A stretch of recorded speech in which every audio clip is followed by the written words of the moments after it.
program is intended for mature audiences. Good job, Fox. Captain K. Oops.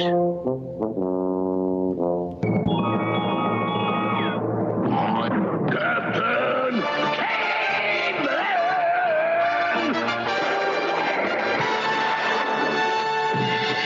Go to www.thefacesofmars.com. That's www.thefacesofmars.com. Steady your hearts. Look deep into your souls. For your metal is to be tested this day. If in the heat of battle, you need a reason to fight on, an idea, for which you will give up all that you will ever have. You need only to look at the man who fights at your side. My old friend, the Mad Martian. This is the why of battle. This is the brotherhood of men-at-arms.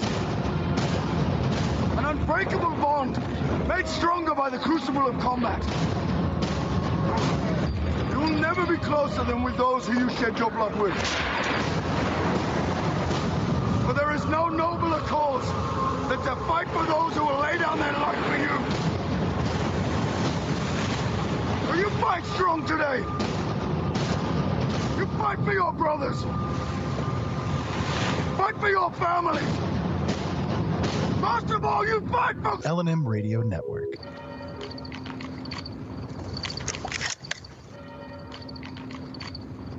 Skjegel! Skalmel! Skilder klovner! Skjegel! Skalmel! Skilder klovner! Skjegel! Skalmel! Skilder klovner! Skjegel!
Yes, let there be rock.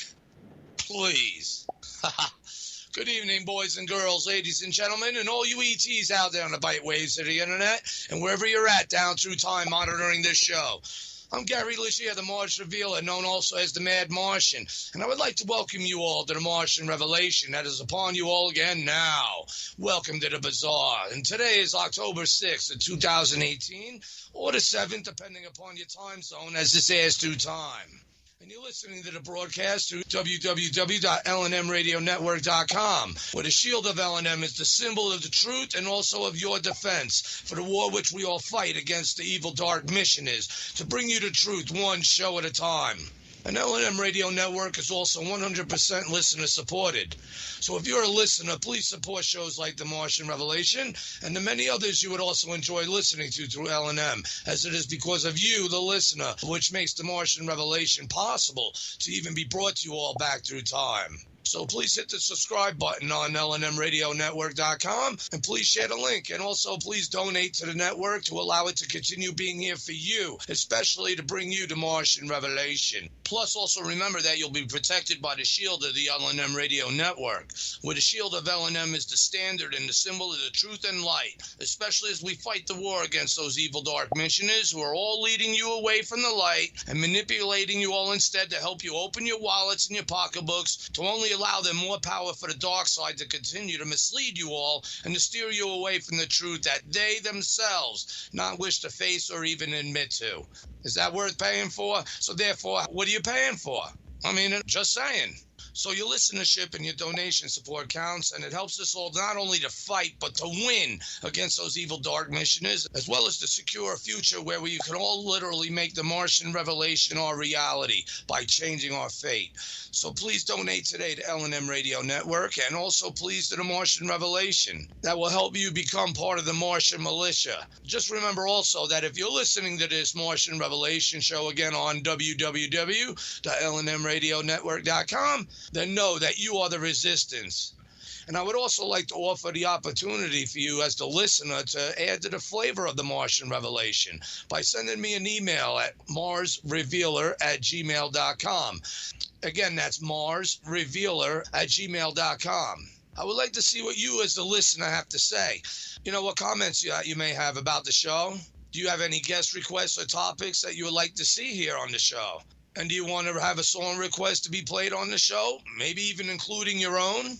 You have any artwork ideas or concepts for the show, or the memes that you would like to share your thoughts and creativity to be seen here and reflected on the show? Again, just email me at marsrevealer@gmail.com. marsrevealer@gmail.com. You know, this is just to let you all know that this is the most rockin' and formally science educating show that there is. And let's make our fate and let us all make the Martian Revelation all of ours. So I look forward to reading all your emails. But that being said, let's check this news out from an article that states Curiosity rover to temporarily switch brains. I guess continuing the ordeal since last week's reflection upon what was going on with the Curiosity rover, not wanting to send important science data back. That's interesting. And I say more like someone's in control. But engineers at NASA's JPL laboratory in Pasadena, California this week commanded the agency's Curiosity rover to switch to its second computer. The switch will enable engineers to do a detailed diagnosis of a technical issue. And engineers at NASA's JPL lab in Pasadena, California had this week commanded the agency's Curiosity rover to switch over to its second computer. The switch will enable engineers to do a detailed diagnosis of a technical issue that has prevented the rover's active computer system from storing science and some key engineering data since September 15th. Really? That's prevented it from storing the science data? Our impression of what was released is that storing the data ain't the issue, is that it was being prevented from being sent back to Earth. So now, is this up the ante that something is preventing it from even storing the science data? Is it hacked? Are there chinks involved? But like many NASA spacecraft, Curiosity was designed with two redundant computers, in this case referred to as a Side A and a Side B computer, so that it can continue operations if one experiences a glitch. After reviewing several options, JPL engineers recommended that the rover switch over from Side B to Side A, the computer the rover used initially after landing. But the rover, however, continues to send limited engineering data stored in the short-term memory when it connects to a relay orbiter. It is otherwise healthy in receiving commands, but whatever is preventing Curiosity from storing science data in a long-term memory is also preventing as well the storage of the rover's event records, a journal of all its actions that engineers need in order to make a diagnosis. The computer swap will allow data and event records to be stored on the Side A computer. Boy, like I was saying, maybe someone made it went black. They could easily steer it around to look for whatever they wanted to look at or do whatever they would want to do, drive back up to the position of where it was when the problem gets solved. I'm just saying, all this is possible. I wouldn't call that a conspiracy theory, but I would say it is a plausible possibility. They're advanced enough for that to happen. Remember, all these missions aren't just having a public aspect to it, but also classified aspects to it. And Mars Observer brings us to the most pivotal point in history of Mars research of that also plausible possibility that disappeared precisely at 6 p.m. after it entered Mars orbit. I mean, again, you can't make this up. Listeners to this show could appreciate. But anyway, however, the Side A computer experienced hardware and software issues over 5 years ago on Sol 200 of the mission, leaving the rover uncommandable and running down its battery. At the same time, the team successfully switched to Side B. Engineers have since diagnosed and quarantined the part of the Side A's memory that was affected, so that computer is again available to support the mission. At this point, we're confident we'll be getting back to full operations, but it's too early to say how soon, said Stephen Lee of JPL, Curiosity's deputy project manager. We are operating on Side A starting today, but it could take us time to fully understand the root cause of the issue and devise workarounds for the memory on Side B. Again, the plausible possibility scenario falls in play. They may not say it, but we're not that stupid. But we spent the last week checking out Side A and preparing it for the swap, Lee said. It's certainly possible to run the mission on the Side A computer if we really need to. But our plan is to switch back to Side B as soon as we can fix the problem to utilize its larger memory size. They both should have been sent with the same memory sizes. But that's your tax paying billions of dollars, turtleneck pay speed to look for possible signs of life rather than finding actual life. It's not funny. It's sad. And it pisses me off, and it should all of you as well. Again, listeners to this show could appreciate. But in another article by Jennifer Chu, the MIT News Office of Boston, Massachusetts, from October 1st states, software finds the best way to stick a Mars landing. Selecting a landing site for a rover heading to Mars is a lengthy process that normally involves large committees of scientists and engineers. And these committees typically spend several years weighing a mission science objectives against the vehicle's engineering constraints to identify sites that are both scientifically interesting and safe to land on. But yet they all steer clear of Cydonia. Again, listeners to this show could appreciate and would love one of the rovers to be sent there. It's safe enough. You build it to withstand what it's going to land on. Never mind constraints. What happened to thinking out of the box? Again, the turtleneck pay speed. Bob Williams. Could definitely appreciate that statement. But anyway, for instance, a mission science team may want to explore certain geological sites for signs of water, life, and habitability. But engineers may find that those sites are too steep for a vehicle to land safely, or the locations may not receive enough sunlight to power the vehicle's solar panels once it is landed. Finding a suitable landing site, therefore, involves piecing together information collected over the years by the past Mars missions. And these data, though growing with each mission, are patchy and incomplete. Again, sounds like an excuse for a turtleneck pay speed to take years and billions of dollars to get us nowhere fast. But now researchers at MIT have developed a software tool for computer-aided discovery that can help mission planners make these decisions. It automatically produces maps of favorable landing sites using the available data on Mars geology and terrain, as well as a list of other scientific priorities and engineering constraints, again that word, that a user can specify. And I would say to fix those restraints, applicated and adaptable to the surface of which it lands. Again, turtleneck pace speed agenda. But as an example, a user could stipulate that a rover should land in a site where it can explore certain geological targets. Or listeners to this show could appreciate my addition of, or also of anomalous, potential extraterrestrial intelligently designed archaeological features. But anyway, the focus that they want to explore is certain geological targets, such as open basin lakes. At the same time, the landing site should not exceed a certain slope, otherwise the vehicle would topple over while attempting to land. Again, if you're not thinking out of the box. Turtleneck pace speed agenda. Yes, and that will happen. But the program then generates a favorability map of landing sites that meet both constraints. These locations could shift and even change as a user adds additional specifications. That's right, or thinking out of the box and designing something that can adapt and is big enough that could handle some shit. But the program could also lay out possible paths that a rover could take from a given landing site to a certain geological features. And again, I will add to certain archaeological, intelligently designed features. For instance, if a user specifies that a rover should explore sedimentary rock exposures, the program produces paths to any such nearby structures or calculates, and also calculates the time that it would take to reach them. So I guess that would be being put in essence, another form of AI to figure that stuff out.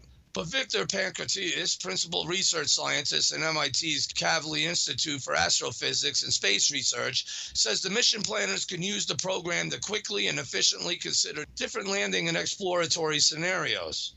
This is never going to replace the actual committee, but it can make things much more efficient because you can play with different scenarios while you're talking, Pankratias states. And this brings us to new sites. Pankratias and postdoc Julian Méranger in MIT's Department of Earth, Atmospheric and Planetary Sciences created the program to identify favorable landing sites for a conceptual mission similar to NASA's Mars 2020 rover, which is engineered to land in horizontal with surfaces that are even, that are also dust-free areas, and aims to explore an ancient, potentially habitable site with magmatic outcrops. And they had found the program identified many landing sites for the rover that have been considered in the past, and it highlighted other promising landing sites that were rarely proposed. I wonder if Cydonia had ever been considered. But we see there are sites we could explore with existing rover technologies that landing site committees may want to reconsider, Pankratias says. And I will also add inside the Valles Marineris, Ganges areas to also land and explore. With the depth and the pressures, we could just imagine what those rovers would run into, pun intended. But hey, what do I know? I'm just a serious independent Mars researcher as well as image analyst and anomaly hunter. Rah! But anyway, the program could also be used to explore engineering requirements for future generations of Mars rovers. Assuming you can land on steeper curves or drive faster, then we could drive which new regions you could really explore, Pankratias says. But it needs a fuzzy landing. The software relies partly on fuzzy logic, a mathematical logic scheme that groups things not in a binary fashion like Boolean logic, such as yes, no, true, false, or safe, unsafe, but in a more fluid, probability-based fashion. I guess you would need a system of AI intelligence aboard, or a form of it to help it as it lands, help direct itself to the best place that it detects upon the quickness, whereas we as humans, it would take a while to put it into a place to estimate the best guesstimate of how it's going to land. Traditionally, this idea comes from mathematics, where instead of saying an element belongs to a set, yes or no, fuzzy logic says it belongs with a certain probability, thus reflecting incomplete or imprecise information, Pankratias explains. In the context of finding a suitable landing site, the program calculates the probability that a rover can climb a certain slope, with the probability decreasing as the location becomes more steep. With fuzzy logic, we can express this probability spatially. How bad is it if I'm this steep versus this steep, Pankratias says. It is a way to deal with impression in a way. So using algorithms related to fuzzy logic, the team creates raw or initial favorability maps of possible landing sites over the entire planet. And these maps are gridded into individual cells, each representing about 3 square kilometers on the surface of Mars. And the program calculates for each cell the probability that it is a favorable landing site and generates a map that is color graded to represent probabilities between 0 and 1. Darker cells represent sites with a near zero probability of being a favorable landing site, while lighter locations have a higher chance of a safe landing with interesting scientific prospects. And once they generate a raw map of possible landing sites, the researchers take into account various uncertainties in the landing location, such as changes in trajectory and potential navigation errors during descent. Considering these uncertainties, the program then generates landing ellipses or circular targets where a rover is likely to land to maximize safety and scientific exploration. And the program also uses an algorithm known as fast marching to chart out paths that a rover can take over any given terrain once it's landed. Fast marching is typically used to calculate the propagation of a front, such as how fast a front of wind reaches a shore if traveling at a given speed. First time Pancratius and Ranger applied fast marching to compute a rover's travel time as it travels from a starting point to a geological structure of interest. Or again, listeners of this show can appreciate when I add, or archaeological intelligent design, anomalous interest. But if you are somewhere on Mars and you get this process map, you can ask, from here, how fast can I go to any point in my surroundings? And the algorithm will tell you, Pancratius says. So yeah, I can see where that could come in handy, but the algorithm can map out routes to avoid certain obstacles that may slow down a rover's trip and chart out probabilities of hitting certain types of geological structures in the landing area. Or archaeological anomalous structures in the area. It's more difficult for a rover to drive through dust, so it'll go at a slower pace, and dust isn't necessarily everywhere, just in patches, Ranger says. The algorithm will consider such obstacles when mapping out the fastest traverse paths. Or you make it adapting so it could cut into the dust and to keep on rocking. Listeners to this show can appreciate that term on the most rocking and formally science educating show. But the team says operators of current rovers on the Martian surface can use the software program to direct the vehicles more efficiently to sites of scientific interest. In the future, Pancratius envisions this technique or something similar to be integrated into increasingly autonomous rovers that don't require humans to operate the vehicles all the time from Earth. Again, we're going to also need some AI involved in on that. But one day, if we have fully autonomous rovers, they can factor in all these things to know where they can go and be able to adapt to unforeseen situations, Pancratius said. You want autonomy, otherwise it could take a long time to communicate back and forth when you have to make critical decisions quickly. Yeah, I agree there as well. And that's needed, but also is needed as a human presence in orbit. You know, these people with science, they're more worried about the robotic missions, but considering over human aspects to these missions that they feel they would be canceled out. No, they would both be fused together. And that's how it would have to be done. We cannot make this nation great permanently without accomplishing those two goals. Very quickly, I may add. But the team is also looking into applications of the techniques in geothermal site exploration on Earth in collaboration with the MIT Earth Resources Lab in the Department of Earth, Atmospheric and Planetary Sciences. What a tongue twister. It's a very similar problem, Pancratius says. Instead of saying, is this a good site, yes or no, you could say, show me the map of all the areas that would likely be viable for geothermal exploration. As data improve, both for Mars and for the geothermal structures on Earth, he says that the data can be fed into the existing program to provide more accurate analysis. We need one just to study Mars. Earth and Mars are two different planets. They really want it to be more Earth-like than what they detail it, but dead. Remember, these are coming from people who in the 60s said there was never no life there at all. But the program is incrementally enhanceable, he says. Of course it is. And us listeners to this show can appreciate that it is very incrementally enhanceable. So let's look at this other article by Dan Robitsky for Futurism from October 1st stated, it's official, NASA just announced a bold 3-part plan to send humans to the moon and Mars. NASA's got a whole new plan. It wants boots on the moon in 10 years and on Mars in 20, give or take. Well, that's NASA's turtleneck space speed vision, not we the people for the we the people Space Force vision, or of Elon Musk's vision. Again, who has balls for us all, and we should have balls for him. Just saying. But on Wednesday, the space agency announced its detailed national space exploration plan to achieve the president's lofty goals set out in his December 2017 Space Policy Directive 1. And those bold plans include planning a new moon landing, long-term human deployment on and around the moon, reassertion of America's leadership in space, and strengthening private space companies. That's right, but yet NASA will not help support or fund Elon Musk and the big effing rocket.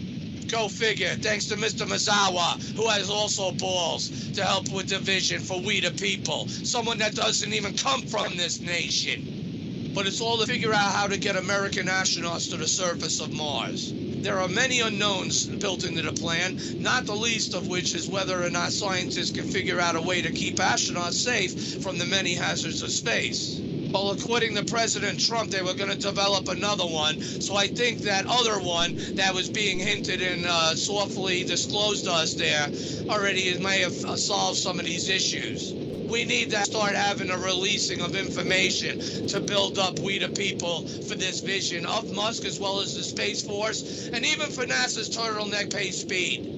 But those smarties at NASA took that into account when detailing expected timelines for completing each goal in the 21-page report, from low Earth orbit to cislunar space and then on Mars. Indeed, the time frame within which NASA expects to reach key milestones along the way to their goals includes dates that NASA expects that it will actually figure out certain parts of the plan. Yeah, again, you see, they're lagging behind. And they're not for we the people. And we do not want NASA, sorry to say this, in charge of we the people's Space Force or we the people's participation and how things get done and how we colonize Mars. It will not be based on their turtleneck pace speed scam agenda of bilking the money of millions and millions of dollars for looking for possible signs of life when that answer was already achieved in 1976, but wanted to blackball Dr. Gil Levin and we the people on the truth of what it already knows. But anyway, that's important because it means NASA will be able to incorporate what it learns along the way, especially from people like Elon Musk. But again, like I said, NASA refuses to support Musk. I'm asking my President Doug Trump to support him as a businessman and a business venture, to put his balls on the line where he's already done so with we the people in our public, to show that he's really serious about the Space Force by investing his own business economically money to Musk, and also to bring the vision of what he supports and what my President Donald Trump also states that he supports for the Space Force. We need the money and we the people behind Musk, not international collaborators. No offense, Mr. Mazawa, you got balls, and I respect and honor you, and I would love to have you on this show one day to talk about your vision for what is the reality upon us now. So NASA researchers could hit definitely a snag or two in the process of any claims like the one published in NASA's new report that astronauts will stroll around on Mars by the 2030s, has flexibility built in and could change. Again, if NASA researchers hit a snag or two in the process. They did. My President, Doug Trump, as well as my Vice President, who's also National Space Chairman, Vice President Mike Pence, who also said these words. And here from this bridge to space, our nation will return to the moon and we will put American boots on the face of Mars. But anyway, for instance, NASA's plans to wait until the results of the Mars 2020 mission, again, which is looking for possible signs of life, still blackballing Dr. Gil Levin from putting forth his proposals, continually being denied, the last one being sent home to him in a cab, to put his upgraded controlled label release experiments on board the Mars Rover 2020, and we will also ask ESA to put on the ExoMars Rover 2020 to get collaborative science data to replicate and to validate and vindicate not only Dr. Gil Levin, but also those experiments aboard the Viking landers that at both sites over 4,000 miles apart from each other replicated themselves. Like Dr. Gill says, hey, if you need replication, there you go in itself. But we would like these expounded, improved controlled labor release experiments, life detection experiments, not just looking for the signs of life. Fine, you could have those aboard that they do. You have the actual search for life experiment on board with microscopes inside for us all to see and validate what NASA scientists originally claimed in 1976 when they blackballed Dr. Gil Levin and the rest of the American people. The deception and the conspiracy was underway. Yes, a conspiracy. And that's ultimately what it is. Like Dr. Gill also said on this show, NASA needs to be made to be looked embarrassed, deservedly so, because of not only what they did to him, but what they've done regards to science. They lost their balls. In other words, they hit a snag or two that snagged them in their process of science. So NASA plans to wait until the results of the Mars 2020 mission again, during which a rover will collect and analyze samples from Mars' surface before it will even begin to draft up a budget and ask for the crewed mission that is slated for sometime in the 2030s. No, let's focus on the details, what their plan is. Yes, to use those rovers, but then to put them in test tubes, put the test tubes, laying them around, send out a couple helicopters or two, bring them back, and have a probe come down or shoot it to a probe orbiting, or which I would say would have to orbit the Russian and ESA's Phobos probe. Let's think of international cooperation here. Think out of the box. Where's your balls? Which it would gather it up from, as well as gathering up its organisms from the surface of Phobos for the return trip, making a dual aspect mission of collaboration to come back to Earth. And not back to Earth, I say to the ISS, to be looked at and be determined safe to come back to Earth to study them. Or just study them there. But again, it's turtleneck pace speed. We could solve this by sending our astronauts, like Musk says, in the early 2020s to Mars. Then we don't have to be milked of millions of billions of more dollars, and then have the agenda of NASA's turtleneck pace speed, to which they are not for we the people. They are looking for signs of Darwinian evolution, not looking for signs of life. Case closed. We have a different match theirs, but yet they want to be in control of this all. And that's why we're going to be initializing the Dr. Gil Levin's Martian Revelation Life Validation Campaign again soon, which is a petition where we'll need 100,000 signatures to have President Trump order and or have Congress, or both, that be put on the rover, the NASA Mars Rover 2020, along with its slew of potential signs of life experiments, and also experiments that would test the percolates theory and the scenario they want us to buy into for a chemical response of life on Mars that mimics and detracts and somehow debunks Dr. Gil Levin's controlled labor release experiments. Well, let's put it to the test. Pun intended. That's what it's for. That's what we the people want. Or am I just talking bullshit? So you all want to wait to a mission, to be a crewed mission, to be slated for sometime in the 2030s? Or would you rather get up there by 2024? But anyway, that's just good thinking, the article continues. But before even NASA starts to think about sending astronauts to Mars, there are even more fundamental mysteries to solve. Yes. Like of all the nasties we're going to all encounter once they get there, right? That's why you didn't land the Viking lander there in Cydonia, the nasties, because what you seen was staring up at you from the surface with its eye following you across the sky and deciding there was too many nasties there, so landing down in Utopia instead. But for instance, NASA will be launching 13 CubeSats in the low Earth orbit in 2020 so it can learn how to better prepare payloads for space travel, whether it be to the moon, Mars, or beyond. But once those satellites are in orbit, NASA hopes to use what it's learned to put astronauts in lunar orbit by June of 2022. Let's not also forget the CubeSats, the twin CubeSats that are going to be set in the Mars orbit when Mars InSight reaches its destination. Remember, that mission is on its way to hunt for the subsurface illegals. But once those satellites are in orbit, NASA hopes to use what it's learned to put astronauts in lunar orbit by June of 2022. And these gaps in NASA's proposed plans aren't an accident. They represent key gaps in our understanding of space and interplanetary travel. Yeah, right. No, it puts in key gaps of what's been politically done to keep we the people down on the farm, while this other space program that my President Doug Trump had to state we were going to create another one, the Space Force, will be taking lead. But put another way, they represent the things NASA scientists want to learn. And if NASA sticks to this timeline, it will hopefully achieve it, which will guide us further into exploring space. Again, on that turtleneck pace speed, of which we will get out there. We won't even be alive by the time the first humans even start colonizing Mars, let alone reaching it. Again, oh, you bullshit! But speaking of looking further into exploring space and in the quest of seeking intelligent life, there's a new article that's released by our friend Dr. Seth Shostak, who is a senior astronomer for the SETI Institute in Mountain View, California. And this article states that intergalactic light beams might be just the ticket for making contact with space aliens. The Trillion Planet Survey aims to search the sky for signs of light and life. And this was released yesterday, October 5th. And for more than half a century, we've been scanning the sky's radio signals that might be evidence of an alien civilization.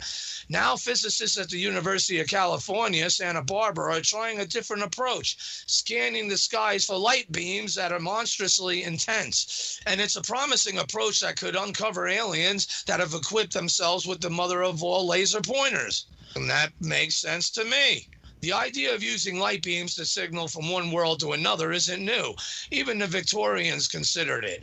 In 1874, the Finnish mathematician Edvard Engelbert Novius proposed wiring up 22,000 light bulbs and using curved mirrors to focus their glow on Mars, therefore alerting Red Planet residents that they had neighbors on the third rock from the sun. And he didn't get the funding, however. One could only imagine. Tell me, would they today? The Santa Barbara plan is to reverse Novius's scheme and look for aliens and who might be signaling us. Or more accurately, inadvertently spilling light into our direction with a light source brighter than a blowtorch. The scientists plan to search for high-tech luminaries camped out in the Andromeda galaxy, which is 2.5 million light years away and is the nearest large galaxy to our own Milky Way. I say look all over the place. Stop turtleneck pace speeding. What is it with this effort of theirs that isn't much of an effort? Great ideas, but limiting our imagineering processes and capability. But anyway, this effort is an offshoot of another project developed at the university. Several years ago, faculty physicist Phil Lubin suggested syncing up a phalanx of high-powered lasers to produce a truly blinding light source. His idea was to use this super laser to kick matchbook-sized space probes to nearby stars at roughly 20% the speed of light. And this is difficult, but not impossible. And Lubin's plan is now getting financial support from NASA and Breakthrough Starshot, a private initiative funded by venture capitalist Yuri Milner. It's exciting to think that we could send probes to the nearest stars fast enough that the project scientists will still be alive when the probe reaches their destinations. But Lubin and his students also cooked up an ancillary experiment, a search for alien societies so advanced that they've already built powerful lasers for their own interstellar launches. These light sources would be easy to see even at astronomical distances. Indeed, by such reckonings, if you were looking down the beam of such a laser, even from very far away, it would outshine the stars, quasars, supernovas, and, well, anything else in the universe. You would notice it. The Santa Barbara team plan to use small telescopes to repeatedly take photos of Andromeda. Then they will compare these pics with older photos to see if any new star has appeared, possible evidence of a non-natural source. And maybe they should use the AI equipment that detected already many signals in pre-recorded data. So listeners to this show could appreciate that was hinted at. They should apply that process there as well. And the process will be automated, and the survey could go on as long as there are interests and support. And definitely there's interest and support, especially amongst the listeners of the Martian Revelation. Let's make that grow. But again, why Andromeda? The reason is simple. Choosing a nearby galaxy means the project could quickly reconnoiter a vast swath of extraterrestrial territory. Andromeda, like the Milky Way, is thought to contain 1 trillion or so planets, a fact that led the Santa Barbara physicists to inventively dub their effort the Trillion Planet Survey. Most conventional searches for ET look for signs from nearby star systems one at a time. By examining an entire galaxy at once, though, the Santa Barbara scientists aim to greatly increase the chance of finding something. Yes, especially with the AI also involved in looking in on that too. Which many of these light sources and also bursts of information that AI has been picking up in the pre-recorded data could also be AI sending that data itself. Remember, it doesn't have to be biological life and intelligence that's doing this in the universe.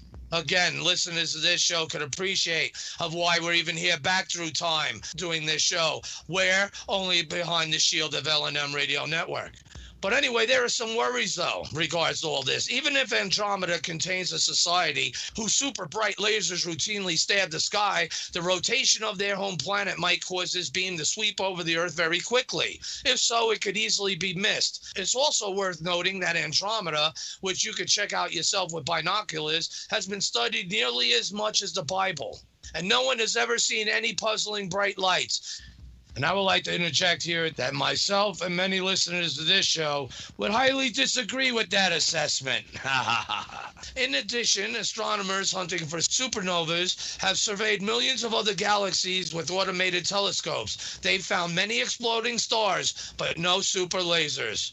Of course, though, failure to find these things doesn't prove that they're not there. This is where I say, and I will add to that AI systems could help slow these processes and still detect them far much faster than human capability. And they're aware of this. But the search for aliens has always assumed that advanced beings will either transmit an unnatural looking signal or construct some artifact large enough to be seen with the telescope. But few searchers divide as much cosmic real estate as the Trillion Planet Survey plans to do. And who knows, it just might turn up some society that's truly enlightened. Or, I will add, who are already well aware of our presence and maybe even detecting our efforts to detect theirs. But that kind of segues us into tonight's guest as well that we're going to have on the show, Mr. Jim Frazier. It's going to be a very interesting show. As these forms of communication by ETs and what is out there could also be detected by various other means. It could be through the mind, through telepathic abilities upon a biological entity. Maybe there's other means of how these things are broadcast to the Earth, or individuals could even be contacted through space and time, creating a world of whoop-de-doo upon the receiver of the intended message being directed to its source. So I'm definitely interested to hearing from the very beginning of what that's all about regarding to the Brian Scott story. It's been around for a long time, so I'm told, but I want us to reflect on what that story is from the very beginning. Why? Because I want to know, and I'm sure it'll be of much interest to many of those who are tuning into this show to the first time, and to try to grasp the many dimensions that the Martian revelation covers. And certainly ET communication, abductions, even artifacts on Mars and the moon and elsewhere, all fall hand in hand, even unto our very civilization in the way and how we live our lives each day. You just got to open yourself to it and to take in the realities of it, because the dam is now breaking. And you know what? People are already getting flooded by the information that's coming out, and that has to come out, and which will drown over many of you all if you don't start becoming aware of this reality. And that is the Martian revelation that is upon you all now. So please, again, go to www.thefacesofmars.com. That's www.thefacesofmars.com. You'll be able to see the information for tonight's guest, as well as to see the imagery and the links to the guest book and information images, as well as look at other images that we have highlighted on thefacesofmars.com. Especially check out the images there listed for Martin Graney's Mars Cuts. Indeed, the Mars Cuts that show that somehow nature isn't so intelligently designed. Again, Martin Graney's Mars Cuts, highlighted on thefacesofmars.com. And other subjects such as UFO diaries that demand your attention. Because again, the dam is breaking. You all got to get caught up.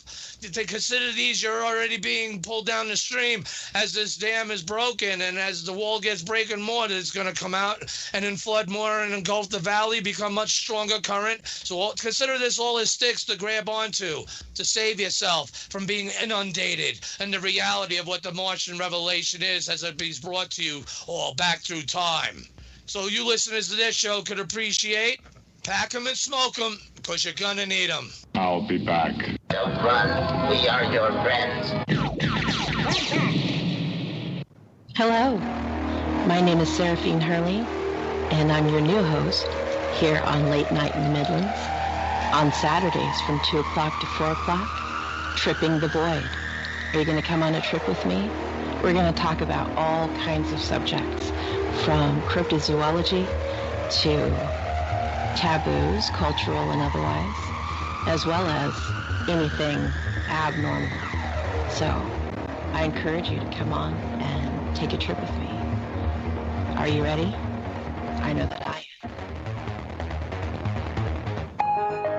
The L&M Radio Network has a subscriber chat room for you, the listener. Come interact with your fellow listeners and like-minded people and talk about the shows in a safe environment, from the paranormal to conspiracies and anything else L&M related. All you have to do is go to the lnmradionetwork.com website and click the official chat page button at the top of the homepage. From there, you can sign up for the cost of a cup of coffee. If you're a late-nighter subscriber, the chat room is absolutely free with your subscription. Terms and conditions apply. Then click connect and you'll be able to log into the chat room. We're here for you 24 hours a day, 7 days a week, and the chat room is both for Studio A and Studio B. We look forward to seeing you there.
That's right. Be cool, be cast out. And welcome back, everybody. This is Gary Leger, the Martian Villa, known also as the Mad Martian. And you're listening to the Martian Revelation that's upon you all again now. So we got an interesting show for you tonight with our guest, Jim Frazier. Let's introduce him. And James E. Frazier is from the small town of Windsor, and he's a news editor and local TV producer who investigated E.T. contactee Brian Scott from 1976 to 1980. And more than 5 UFO and paranormal groups were involved with Brian due to orange and red orbs in his house. Plus, his wife testified in court to seeing aliens in their house and described them in vivid detail. The orbs created a disturbance in the magnetic field and were recorded by professionals and magnetometers. So again, you can see why I said pack them and smoke them, because you're going to need them. But that was just the beginning, everybody, because the process of human transformation requested by the ET declared complete after Brian and James created new technology, and they were both commended at the White House by President Jimmy Carter for bringing them the voice of common man. And this is an amazing story of human transformation to meet an ET request, sudden rapid evolution to a higher level of mind level 10. And Jim will discuss his book and the logic and the method of the post-contact ET process to create rapid human evolution, obviously meant to enlighten us, which is the transformation of common man. Be sure to go to his website, www.brianscottstory.com. Again, that's www.brianscottstory.com. And all of you could go to thefacesofmars.com and click on the link where you could buy his book, as well as see the other informational images for tonight's show. I gotta say, this sounds like a really interesting story, and I'm glad to have Jim here with us. Jim, how you doing tonight? I'm doing fine, Gary. How are you? All right. Doing rocking, you know how it is every Saturday night. This is the most rocking, informally science educating show there is. And it's very great to have you on, sir. And it seems, quite a tale you have. And I know that I had contacted you through a mutual friend of ours, and that thought it pertinent that I should hear what you had to say, and the listeners as well, and that your research and the work that you have done, well, it goes back a long way. And I just thought it best, sir, and hopefully you agree and understand, to go back to the very beginning, like it just began. I think that's the best way for myself anyway, and my ignorance in this, sir, as well as the listeners and new listeners who may not be, and definitely many may not be aware of this anymore. But I think by what I heard so far, it's definitely worthy to be heard and considered, especially when considering, like Seth Shostak and SETI and mainstream science, trying to find all these elaborate ways of contacting an alien civilization, whether biological or AI. And here we are with the story, like like in the show picture. Hopefully I captured the symbology without reflecting too far off beat to the track of what I'm gathering is symbolic and correct and in unison with that story. Am I right there in that sense, sir? You seen that picture? Yes. Well, you have the Greys represented. All right. Brian's story is about the conflict between the Greys and the Nordics. He was a man in the middle between both. He was a test subject in a philosophical argument between the two groups over what to do with all mankind. On that note, I think it's, now before people be like, who? The Brian Scott, BrianScottStory.com. Check it out, people, after the show, whatnot. But tell us about you, sir, and, who you are, what your interests were, and what led you up to, obviously, this big whoop-de-doo. Obviously, is a whoop-de-doo to this individual in the world, especially when they consider the truthful aspects of its revelation upon us. Well, I'm a journalist. I've been a newspaper editor for about 5 or 6 years in Colorado, and I've produced TV documentaries and numerous cable, and I did all that after the Brian Scott story ended. So before that, Did that help you? Did that help you at all oh in yes, your progression? Really? Okay, oh sir. Go yes. ahead. But at the time I met Brian, I was on a full ride CBS fellowship at the University of Southern California in motion picture production. So I was looking for a story to tell that involved the nature of mankind. I did not believe in ETs or UFOs. I had no interest in that at all. But I heard Really? Brian, no, I thought it was total, you know, garbage, fake, not of any importance. But Right. I have a degree in psychology, and I was in the graduate level film school. So I heard Brian on the radio tell his story. It was May 17th, 1976 on KL. 1976, that magical year for Yeah, so many things. Life on Mars, suppression, conspiracy, it was me it was being mapped. it was a big time of conflict between the Greys, the Nordics, and our government and the secret agencies that will handle the ET contact. And So you talking about the majestic type people, or yeah, that may be connected to that? yeah, they did not know what to do with the Greys. The Greys were abducting women and implanting babies. The Nordic Yeah. and creating and using DNA to create a hybrid race to benefit them. And they weren't doing anything to really benefit the people that they picked up. And the Nordics picked up Brian and said, "Would you help us?" And Brian was a cowboy in Arizona who drove race cars, and he had no interest at all in UFOs. They picked him up in the desert and spent 3 hours telling him their problems about what they needed to do. And he called it was like sitting around a campfire, but it was on board the craft. They asked. So they came down, and obviously, was he on a horse? Was he working? Obviously, it was in an open area. Yeah, it was just. And did he run? Was he scared? I mean, you know what I'm saying? I mean, yeah, these are important factors to me. He was very scared. It was north of Phoenix, in the desert. He and a buddy were milking rattlesnakes. They capture rattlesnakes and milk them and then sell the venom for money. And that's just one of the things he was doing to make money. He was racing cars, and he painted cars, painted artworks on cars, on race cars. And he was a hot rod race car driver.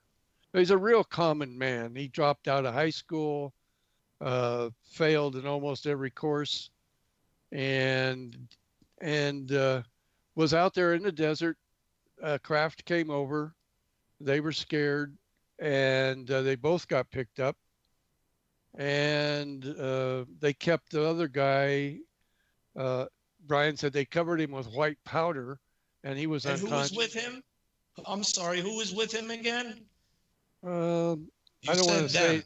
I don't want to say. Oh, okay, I understand. But there was a them there. Okay. Yeah, it was another guy, and they didn't want anything to do with him, but they took Brian into a room and gave him a medical examination, and Brian was so scared. Love was surprisingly gentle, huh? Oh, he was scared, and the one guy, a tall, red-headed guy with blue eyes, put his hand on Brian's head and said, "There will be no pain of this." Okay. That leaves the door open for a joke, but go ahead. So Brian relaxed, and then there was a whole bunch of people, blonde hair mostly, and red hair, blue eyes, beautiful women, and real handsome men, about 8 feet tall. And they sat him down. Isn't that interesting? They all seem to have a look, not that one's gay, but it becomes obvious that when there's so many, how is it that there's no offbeat faces? Everyone is good looking. Well, of those people, yeah. not of the not of the Greys.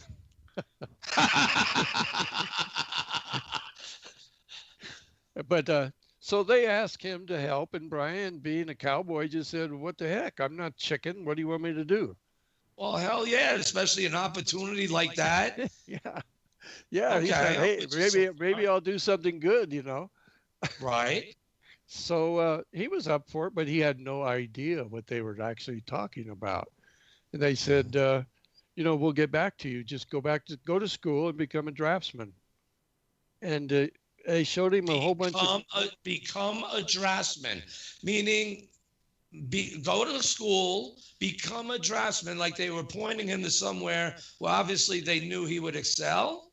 exactly. They knew when Okay. the medical exam they gave him was a brain exam, body exam, and they knew all about him anyway.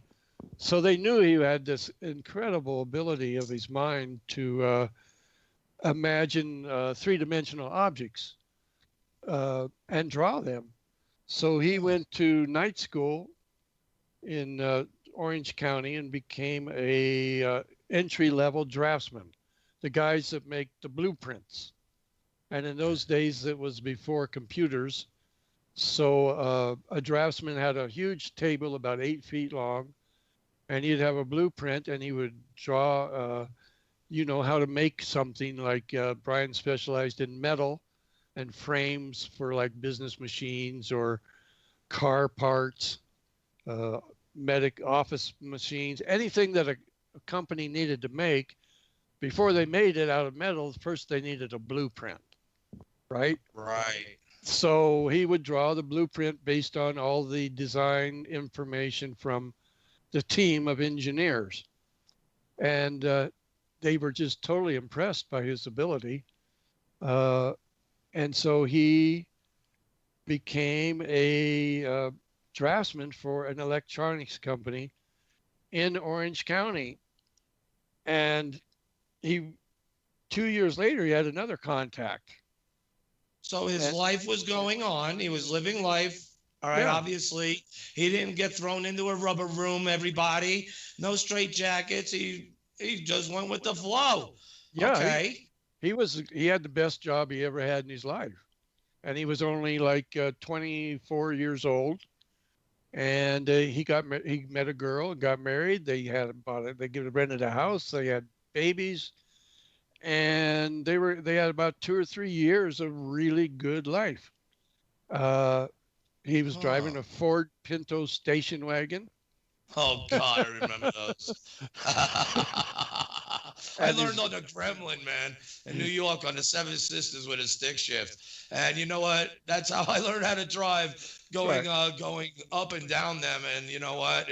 That's the best way too, was at the end you came to a real serious stop. So I could appreciate that in a sense, but God, I would never be caught dead driving off of those Seven Sisters with one. But now that being said, before you continue, I'm getting a question, and it's a good question because many people are familiar with the typical Greys. And again, it's symbolic that I put that there, but in a way, maybe it fits because obviously it's connected to the story. But anyway, who are the Nordics? Well, they told him their whole history going back thousands and thousands of years with the Earth. Okay. And it's a big story, and it was very emotional. Brian basically cried, and they wanted him to know their story and their relationship with Earth. They want that story told. I'm a Viking blood myself in me, as I can relate, and even to some of these experiences, and why also caught my attention, wanted me to talk to you. All right. I'll just summarize. Their history involved being taken into captivity by the Greys thousands and thousands of years ago. And so in their journey, they had to rebel against the Greys. They had a war. It's like Star Wars, only not what you see on the movie. They're quite different. But the Greys, they feared. The Greys are very smart, but they don't have a warm heart. They don't have empathy for people. They'll rip your arm right off. Oh, it's only a flesh wound. Hush down. Yeah. So, but they have a history that goes back way, way before 12,000 years. And, but then they came to Earth around 12,000 BC, and the Nordics and the Greys worked together, you know, in creating civilizations. The Sumerian civilization, the Egyptian, they had a hand in the Jews. They worked twice in Central America with the probably the Toltecs and the possibly the Olmecs, but before the Aztecs, the Mayans and the Toltecs, and in South America twice or three times around Lake Titicaca. They like to go where there's a big lake. And so they've had joint projects together, and they kind of like don't trust each other, but they work together. It's kind of like politics. But at this time, they said to Brian, you know, the Greys are breaking all the rules again. They're abducting all these humans, and they think they're going to wipe out human population on Earth if they can't get things right the way they want it. And they want to use all of you for exploitation. And the Nordics said, no, they did that to us. And we do not want them doing it to you. What do you mean, making us their slaves? Yeah. And they said they plan to make you their slaves. And if they can't, they're going to purge the Earth, burn it, and start over with new hybrids on the Earth. And that was the burden that they laid on Brian Scott.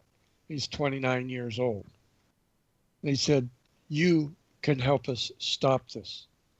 And he, being a cowboy, saying, well, I don't know what you're talking about, but if you need somebody, you know, I'll do it. But I don't know what you're really talking about.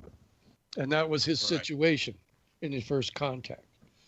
But I'm saying now, then they said, well, go to drafting school and we'll get back to you. So 2 years later, after going to drafting school and getting a good job, they show up again. That's 1973. And this time they gave him a lot more details about Tiwanaku and South America, and said, you got to go there. And you're going to have, you got to see what's there, what we did. We did it together with the Nordics, with the Greys and the Nordics working together. We created a civilization there, and we're planning to do it again with America. But the Greys got a different agenda. And so there's an argument, Brian. And if you could help us, you could go through this process of rapid human evolution. And if you survive and succeed, we're going to be able to bargain with them and tell them their method is wrong. And that the whole argument is about the Greys believe they should just do DNA and control humans, tell them what to do, and don't give them any free choice, and definitely do not even think that they have a soul, because they don't believe in that. They don't believe in God. They don't believe in soul. Who, the Greys or the Nordics or both? The Greys. The Nordics not only believe in God, but their whole system is about the soul and taking the soul out of the body and putting it back. Oh my God! Yeah.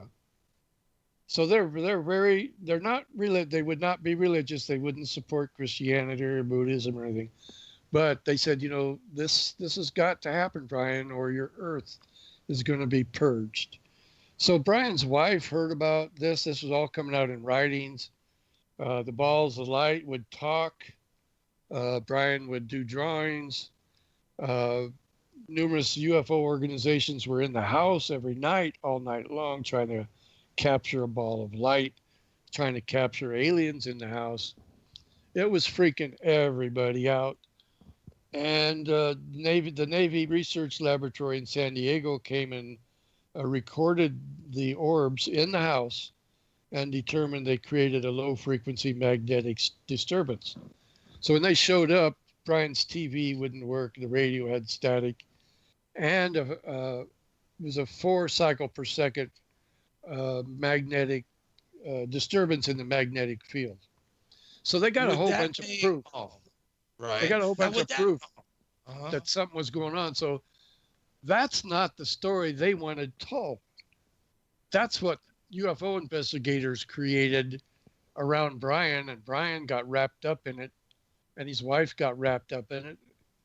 And it was trying to get proof. You know, they give us proof it's aliens and all this stuff. So Brian tried to It's get. not like they could just reach out and grab the ball and put it in a bag and bring it to them. Look, Right. unless they happen to manifest themselves when people are there, which brings me to the question, what you were just describing, a couple of them I could relate to. I think we were meant to talk, my friend, but would that make, let's say, remote control cars that don't have batteries in them turn on and follow you around in front of witnesses? Not at that time, of course. No, but could that be possible? Because it happened to myself on more than one occasion with witnesses. But okay, I'm very interested. I'm listening intently, sir. So as far as the story goes, there was the Brian Scott story, the ball of light, the UFO investigators, and this all went on for 1.5 years before I met Brian. When he went on the radio, he was pleading for help. He wanted, because the investigators were not helping him at all. They were causing him extreme stress because they would not answer the request to take him to South America. All the writing, he did more than 100 pages of writings and drawings in trance and not in trance. And he was at work doing drawings, and he was afraid he would get fired. And he wanted it all to stop. And finally, it was leading his life somewhere else. He went on a radio. Some investigator told him, go on the radio station and ask for help. And then I heard him on the radio. And I went and met him and said, I'm looking for a story. I don't believe in UFOs and stuff like that, but what the heck is going on here? Sounds interesting. Right. And that does he have the Navy data? No, the guy from the Navy would not give me the tapes that they. Of course not. But he did speak with Brian, and he told the audience that he did have the evidence, and it was a real orb. I mean, it wasn't like a little thing that people take pictures of. It was about 10 inches in diameter, and you could see around the edges, and you could see through it. A couple of times, voices spoke from it, and a couple of times it landed on Brian and pulled his body as he walked around, pulled him into the right room and said, sit down and start writing. So, and his wife and other people in the house saw this, and of course they flipped out. His wife ended up in a mental institution for 90 days because she tried to, explain it. And they said, oh, he's got a big group. It's got to be group psychosis. Brian's causing this. And she said, no, he's not causing it. And she testified to that in a court document. And but they locked her up in the rubber room for it, or was that by chance, perchance of the Navy or some agenda to lock her up or something, so he could continue to do what he had to do? No, she got. There's 3 women in the story. In the classic story of a hero, there's always 3 women, supposedly. Okay. Joseph Campbell. The first woman gets jealous of the hero. Oh, Brian plays a role. The common man is the hero. Brian was just like, okay, well, what's happening here? What do they want me to do? I'll do it. But nobody will help me. But the wife is like, hey, all these people are coming over. They're ignoring me. They're talking to him. Nobody's paying any attention to me. So she wanted to have experiences. And so she got herself some experiences. She got picked up by some couple of the characters, the creatures, and they scratched her, and she claimed that they sexually molested her. Oh, but you know what? That's And they did. those All stories she had are was- out there. All she had was a scratch on her thigh. But anyway, she was flipping out, and Brian was like saying, "What?" And then she had an out of body experience, and then she got possessed by a demon from the Bible, Ashtar.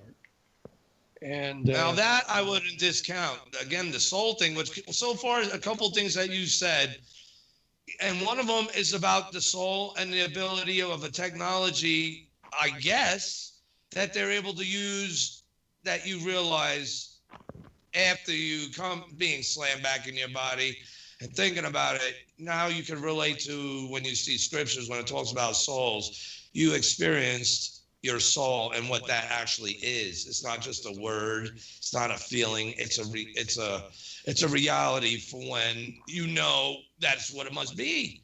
What else can it be? And then what you put through. But go ahead. So that's got me. Well, the Nordics and the Greys both know about this. It's an ability of the man's soul or astral body, whatever you want to call it, and to leave the body and be removed by a shaman. You know, it's well known all over our planet. That's what witch doctors do or shamans do, is remove your soul. They put it in a totem pole, or they put it in a bear, and they take the bear's soul and put it in the warrior. It's pretty much well known all over the planet by archaeologists that this is something people believe. And what Brian experienced on board the craft is they did that to him on board the craft, and then taught him to displace time with his mind. Oh my God. Taught him all kinds of stuff out of the body and then put it back in the body. And they used the flashing lights and flashing sound, pulsing sound to do it. So he had quite an amazing experience of doing that repeatedly and developed paranormal powers because of what they showed him. And I can go into all that. I learned everything about it. I mean, not everything, but everything they wanted to share with mankind. They spent 3 years, almost 4 years with me explaining it, because I ask a lot of questions. Okay. So it's the core of their technology is to remove somebody's soul, which they call the quantum, to remove it and put it somewhere else. And they want us to have a whole... On board a ship. Yeah, they want us to have a whole technology based on this. This is how they move their ships. And when you're on board the ships, the floor disappears and everything, and you're there. You don't realize that it's your soul until after you get whoop-de-dooed, and they let you have enough memory to realize that whoop-de-doo and to know the reality of it. This is just blowing me away. This is blowing me away. I don't know what you mean by whoop-de-doo, but Brian described it as they change personalities. They go to another being. They become another entity. I was me. It's like I'm talking to you now, sitting here talking to you. I was me. Now, I would think to myself that it was like some type of dream that I would have to be. So I kept trying to think like 3 different things at once because I could swear I felt my thoughts being probed. For all I knew, they knew I was doing that. Right. But all I know is that I got to see the floor disappear. I was told to grab onto a bar as we were leaving the earth. And wait, when it turned green, we were able to let go. And now when it was red, as we're holding it, this weird feeling when it turned green felt like for a split microsecond, I was lighter than air. And then, but we had to all keep holding until the green light. And then we could let go. Now, I tried to ask someone about this, John Brandenburg, without giving him the gory details, of course. And he says that basically what I'm describing sounds like some type of anti-gravitational device or adjusting device. And I said, okay, but after what I went through, if it was my soul there, because I was slammed back into my body, that's what I mean by the whoop-de-doo. Coming back to earth and how it was done, for me to realize I have a soul because obviously my body was there in the bed and how hard I hit My wife didn't fly off the bed into the mirror. I mean, because it was so hard and impacting. Oh, dude, you have no idea what I went through that day. And I've written it all down. Well, And you know what? It spooks me. And what's got me really concerned about it is that it wasn't the first time, and that was like an awakening. So far, certain things here I can relate to because I'm on the hunt and for answers as well, because since certain times in the early 2000s, I have not experienced, at least to my memory, of the intense ones that happened up until 2006, 2007, which other things were going on at that time. But I'm back through time now, pun intended. You mentioned about time. That caught my interest too. I'll tell you the definition of what they called this process when you displace matter and energy. So they displace their crafts, they move things by doing what you just described. People go to a higher level of mind, they experience a soul travel. This is how they move their crafts. They call it, by the nature of the human being, that we have this natural ability in our being, which is the term that they used, to do these things. It's natural. Now, we, as our civilization right now, we're just starting to learn that in the last, since maybe it's the 60s and the baby boomer generation. It's like John Carter. It's like John Carter. Did you see that, sir? John Carter a couple of years ago? No. The warlord of Mars, basically he goes through this time Stargate thingy device, which his body lays dormant on Earth while he is transported, in essence, his soul, where he doesn't realize it until he learns, quote unquote, the whoop-de-doo effect, and realizes that. Right. I think that what everything here, at least so far, some people might think it's far-fetched, but no, because look, there's already a few connections I have relation to, but look at what it does. It displaces the soul, because I was there. I would never have guessed it without the whoop-de-doo effect that I'm sure they're all laughing after the fact of what I experienced, coming to realize that, testing my intelligence. All right, figure it out now. Well, the soul. They learned that they were at where we are at today as a civilization 26,000 years ago. Which is a whole Earth processional around the astrological clock, I believe, right? Or around that time. Yeah, and we are at that same point that they were at, as they say, in their beginning of understanding about this. And so that's why they're trying to help us. And they're trying to lift us up. And Brian's story is an example and provides the science, the logic, the method, and the emotional drama that goes along with learning all this. And you ain't kidding. And the technology of how to take it and turn it into a worldwide transportation system. Because they use it for transportation system. I didn't think of that. They use it to transport themselves around, just like the UFOs. And one of the principles, I'll just say this, is at this point is heat. When a soul is displaced, there's a reaction, and energy is released. And I'll give you the formula that they gave me, or the definition. They call this quantum displacement physics. So quantum is the soul, displacement, and then there's a physics about it. I mean, they turn it into a science. So here's their definition. When the mind at level 4 is able to displace time, matter and energy can be moved through space or time. Well, right, because as you cross space, it's inevitable you also cross time. And that's how I was told also worlds communicate. Notice how people listening to this show, certain ones anyway, can appreciate what I'm trying to say there. And how I'm even back phased through time, and this show's existing again, back through time. So now in that essence, okay, All right. And it is. You're right there. Oh my God, the things being overcome. And then trying to stay sane is what I call it, by having the various technologies out there and whatever other means to use my intelligence in order to help change people's consciousness, to learn the Swahili, basically, that I was being taught by breadcrumbs to lead to deliver to the earth. Right. And that's how worlds communicate, I was told. Now, right.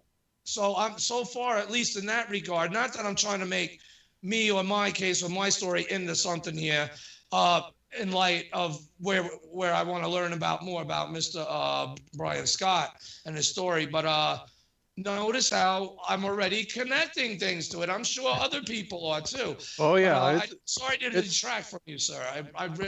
Again, this is riveting to me. This is worldwide. They're trying to educate people. They have a logic and a method.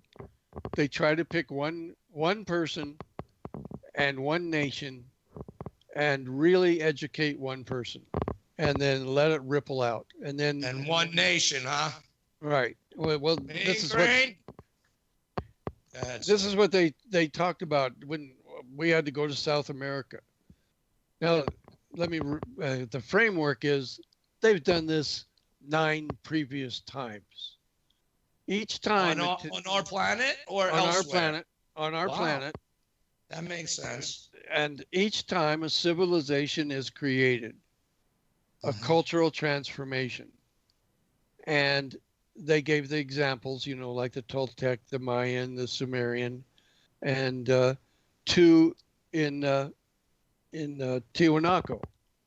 So they wanted, the last one that they did was 110 BC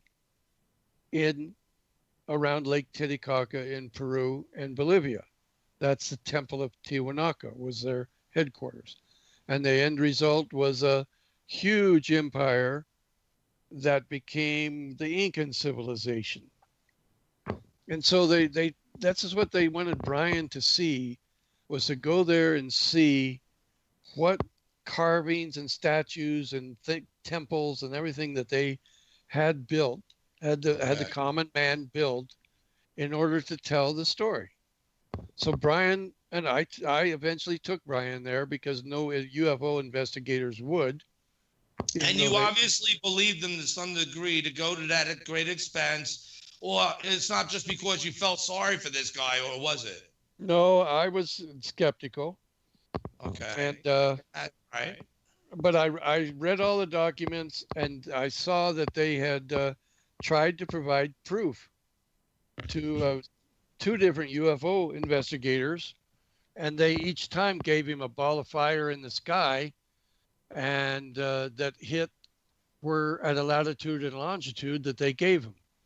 And so one time Brian went and picked up a meteorite that weighed about 25, 30 pounds and brought it back and put it on their desk and said, "Here's the proof that you wanted." And they said, "That's not a UFO.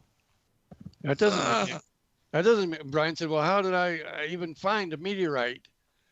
And it was still hot when he dug it up.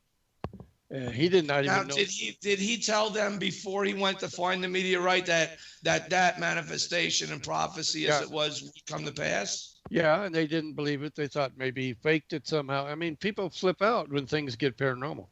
Anyway, so when I was like just beginning to believe, I interviewed his wife and everybody, all the investigators, and I said, "Okay, I'm human. I gotta have proof, Brian. And he said, "Not me. I don't give proof. Don't ask me." I said, "Okay, let me talk to them." And the character that was manifesting through him was called the host. So I said, "Let me talk to the host." He channeled them basically. Yeah. Or they talked to him. Well, he said, "No, I don't know. You can't do that," because his eyes would roll up sometimes. And he said, "I'm not doing that now." We were at a lecture. And I said, "Okay, I got to know right now. Let me talk to the host." And he goes, "No." And I said, "I'm talking to the host right now. Host, I need a sign." And Brian froze. His whole body just locked up. Hey, you want me to bring this guy's ass all the way to Tiwanaku? You better start showing some manifestation. I said, I Okay, said, I acceptable. made a commitment. I said, I will do the best I can if you give me proof that you are not human. I said, I do not care what it is.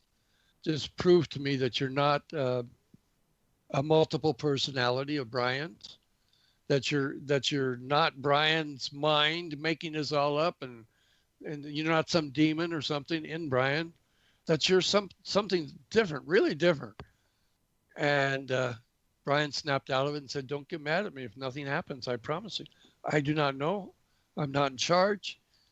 Don't get mad at me because I can't guarantee anything. And he took off in a car to go have a date. And he met this girl at a dance, and they spent all weekend at the beach in Orange County.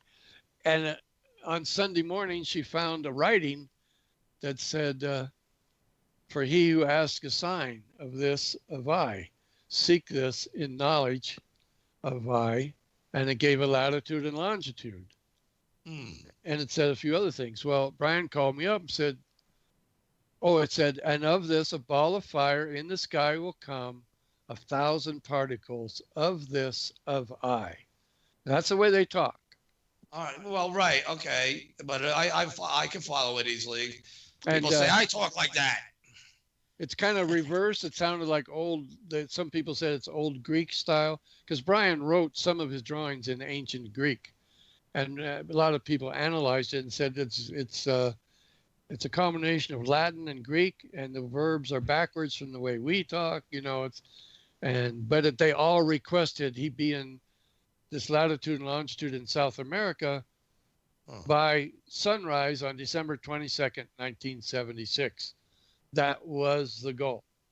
If he didn't get there, they were going to purge the earth of mankind. And all the investigators said, he's just trying to get a vacation. The guy said, we're not doing that. That's too much money. Anyway, right. I'm not a UFO investigator. I'm just looking for a story. I said, well, that's what they want. Let's do it. Let's try it. And you'd be able to easily, destroy him if this guy, played you or something. Right. I said, I don't care if it's fake. I'll make a great story out of it. Yeah. Because this is a big con. You should be in jail, and I'm going to put you in jail, but I'm going to write a book about it. Hey, you invested in him. Yeah.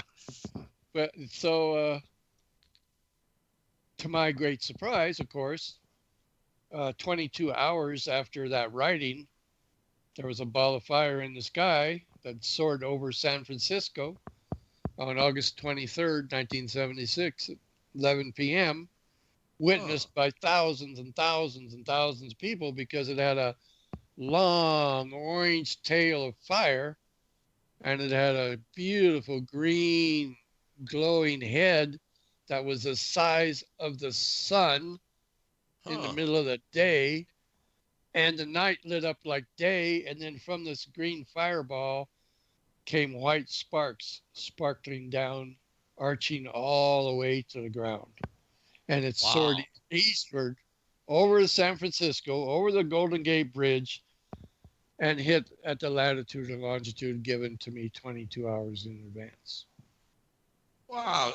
Did you guys go to, or he? Absolutely. Or you guys go to the location? Absolutely. That was August 23rd, 1976. That weekend, we were at the latitude and longitude in Yosemite, and I was interviewing people, and there were still hundreds of people up there in shock because that ball of fire apparently hit the ground or impacted, and people felt the rumble. They saw the light. It was like the night became day. It was green. It was bright. I interviewed sheriff. In the newspaper? Was it in the newspapers? Yeah, like San Francisco newspaper, Columbia newspaper, Sonora newspaper. Those little small towns. Well, there you go. People start looking that up. Google is your friend, they say. Do you still believe that? with the commies taking over and trying to. But anyway, you can still access that information for the moment. And that would be interesting to follow up because, again, look what everything he's been through here, Mr. Jim Frazier. All right. And, we can see him where he's going. I mean, let's hear him out. All right. Because, all right. So he wound up, for either way, he's going to get a story and it will be a remarkable story. But I think somewhere in the line, because the way that he talks, it sounds like he became a believer. But go ahead, sir. I don't want to speak for you. That would make you a believer, believe me.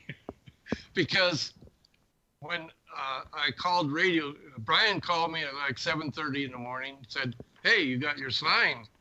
Don't blow it like the other guys did." I go, what do you mean, what sign? He said, "You got a ball of fire in the sky."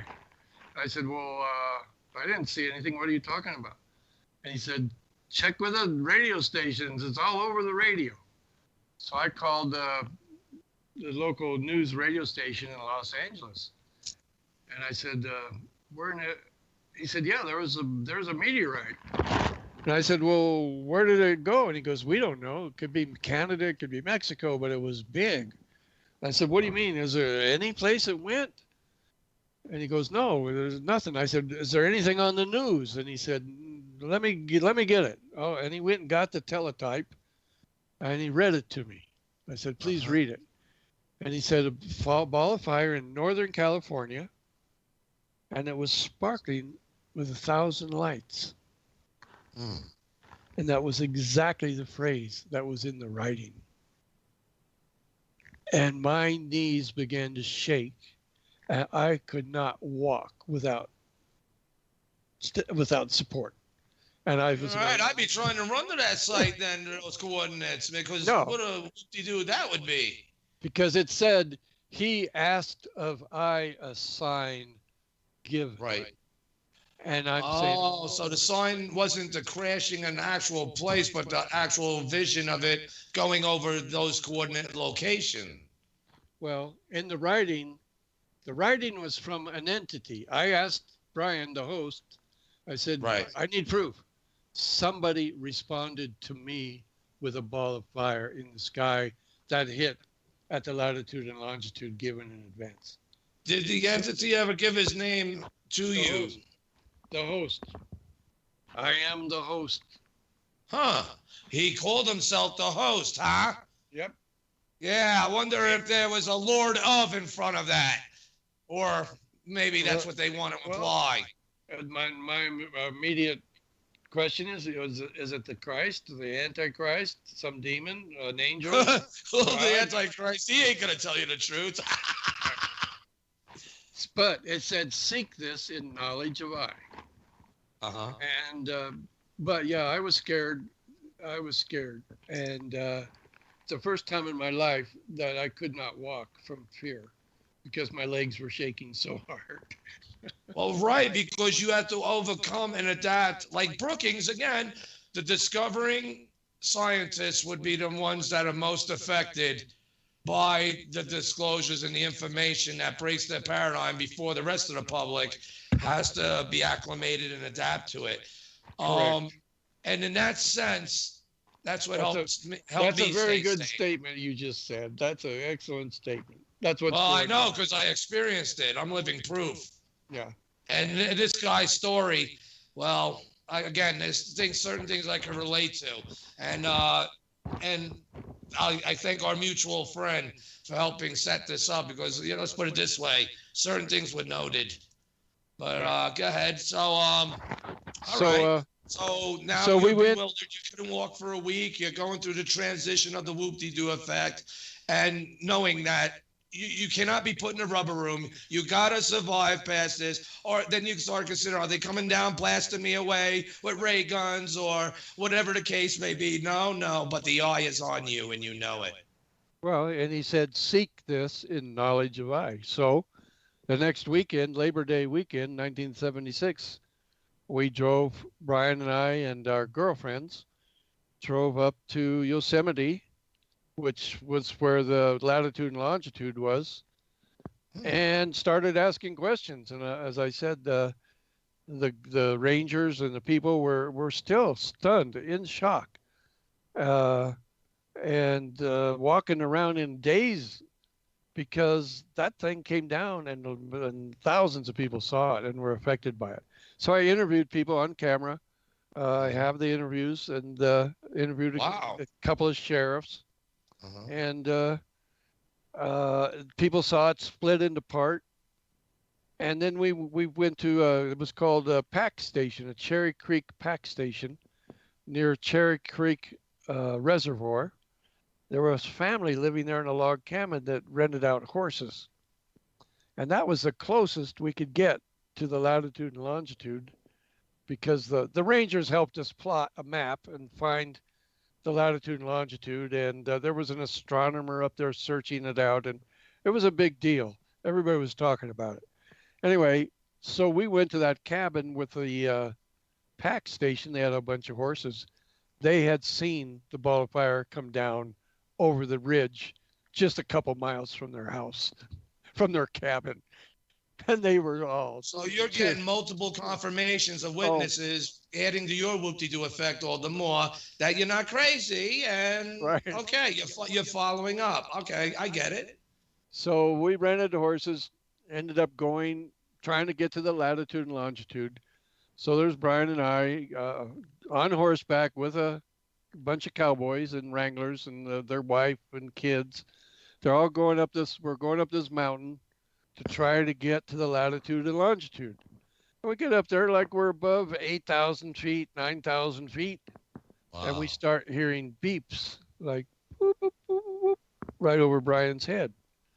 And the cowboys all get scared. There was 22 beeps, and they're very soft, high frequency, and each one dehydrated Brian so bad that he needed water instantly. And he almost fell off his horse. He was in a daze. We could all hear him. The horses could hear him. The horses were reacting to the beeps too. So the cowboy. But it wasn't him beeping. It wasn't him doing the beeping. No, it was over his head. We all gathered around him and on our horses and surrounded him, and we could hear them. It's like 8 feet in the air over his head. So this goes on 22 times. And of course, after the 22nd one, Brian falls off his horse. We're all sitting up there going, they're freaking out, thinking we're being attacked by aliens. And Brian is saying, no, it's not that. They want me to do something. They want me to go somewhere. So anyway, while we're sitting there talking, he gets up and takes off in a trance, running through a forest in trance, like with legs real stiff and arms. It was really a weird walk. How was all you? He just took off.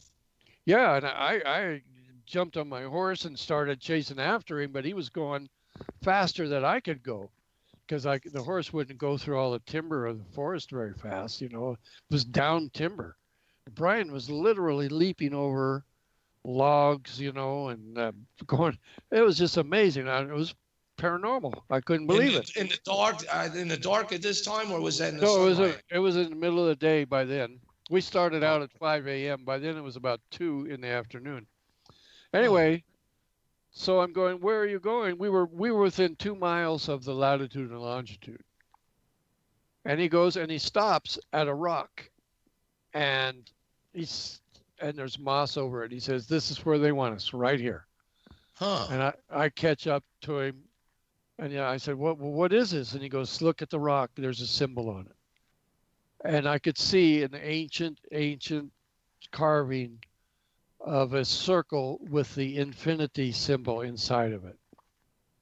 Interesting. And it was a big circle, like 3 feet on this rock. An infinity circle. I mean, a circle with the infinity symbol.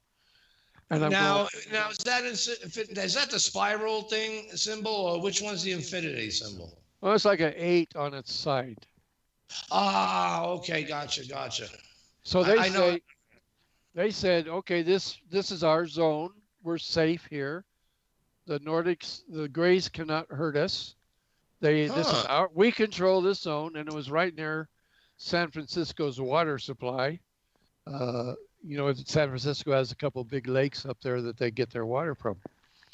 Anyway, right then I hear a beep, and it goes right through my head.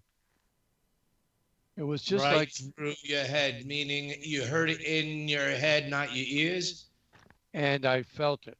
It was like getting hit by an arrow, just exactly the size of an arrow, like a bow and arrow, only coming down from the sky, going right into my head and stopping right in the center of my brain.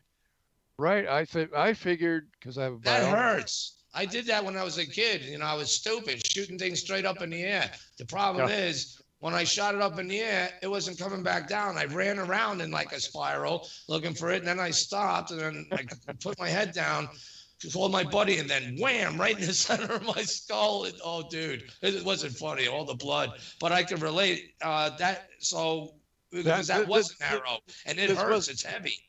This was not a physical arrow. Well, right, but the force like of what it would be, right.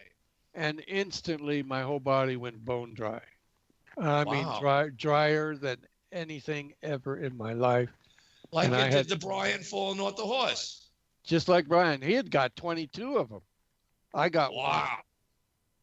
He was so dehydrated. He drank everybody's canteen, all the cowboys. He used all their water up. I wonder what the purpose of that is. But yeah, anyways, right. It was a test. They explained it. They said this was a test of NOS 10, mind 10. They wanted us above 8,000 feet to prevent degrading the signal by atmospheric absorption, they called it. So our atmosphere messes around with their signal that they were sending from their satellite, which was That's logical. That's logical. But the satellite from their satellites in our orbit, or from wherever they're originating? No, that was beyond. It was and Brian did a lot of drawings of it, and they explained a lot about it. They have a satellite on the back side of the moon. In the L5 position, or it's in orbit behind the moon. We don't see it, but on the solstices, the equinoxes, and whenever they want to, they bring it out, and it can zap people, and it can read their minds from the moon. And it hit me with total accuracy from the moon. That's part of their technology. And that's not far-fetched. That's not far-fetched, especially where we're going.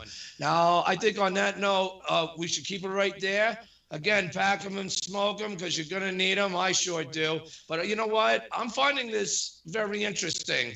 And again, I'd like to thank you for being on with us, Jim Frazier. We still got a long way to go, I'm sure.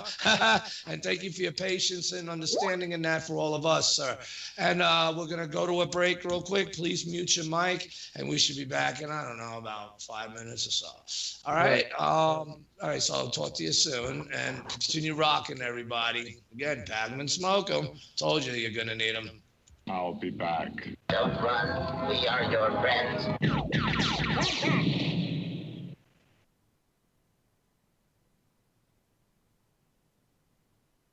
Imagine that everything the U.S. government has told you about UFOs since Roswell has been a lie. Imagine that in a decade after Roswell, the government attempted communication with the aliens and succeeded. And after that, in absolute secrecy, things had gone far, far beyond this. Now imagine that tomorrow, the whole secret program is going to fall apart, and every terrible thing is going to come out. All we have left now is a prayer.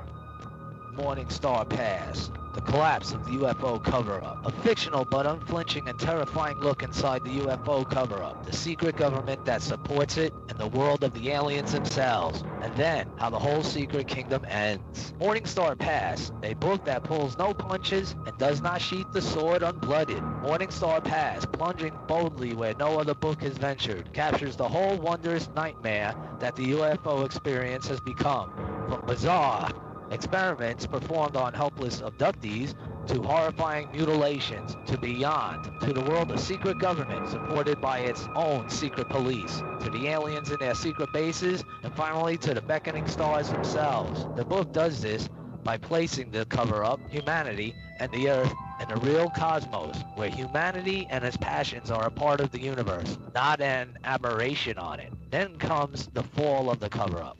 In a climax of violence and desperation, to leave the human race facing the multi-hued stars with eyes open and seeking its place in them. The sands of time have run out for the cover-up, for against it, leading an army of investigators and warriors, comes Cassandra Chen, beautiful, driven, and doomed. Who can save her and us? Haha, you'll have to read it to find out. Morning Star Pass, The Collapse of the UFO Cover-Up by Victor Norgard. Get yours today. You can find this at www.firstbooks.com.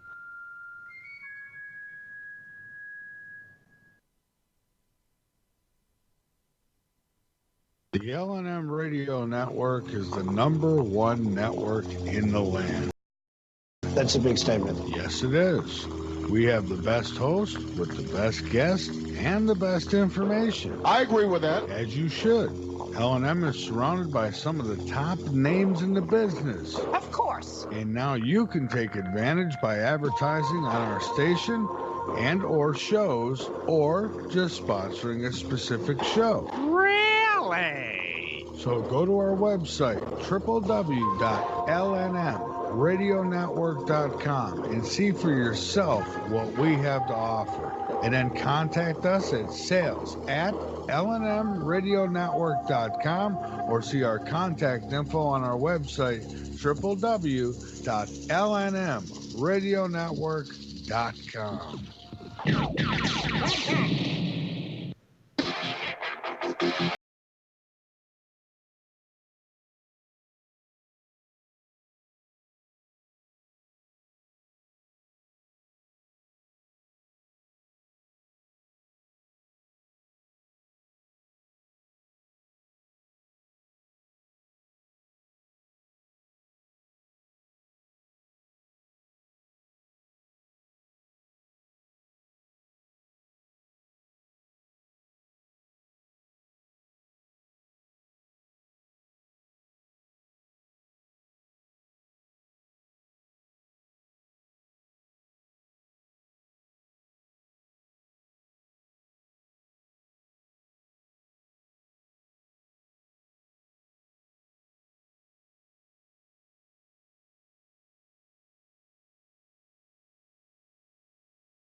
Welcome back, everybody. This is Gary Lichier, your host of Mars Revealed, the man also known as your Mad Martian. You're listening to the Martian Revelation that's upon you all now.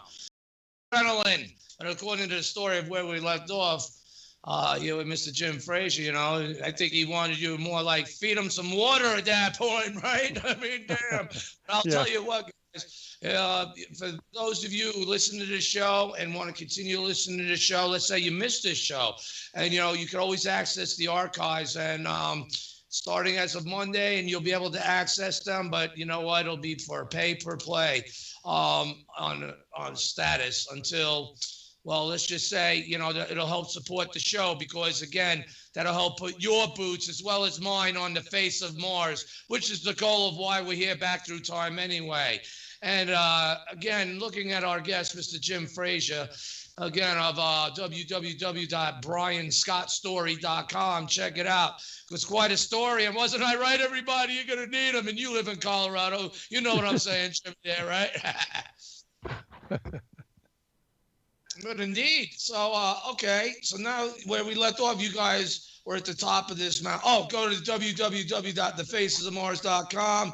And, of course, please hit subscribe on LNMRadioNetwork.com. Please donate and help support. Spread the links. Do your thing because behind the shield, you are either protected or offended by the shield. But you know what? It's the standard of the future, and we're on that new timeline now, whether many know it or not. So, again, you're on this mountain, so gosh, yeah, hell with the adrenaline, give you some water. So what was the next point of what effect you were going through, or what happened next?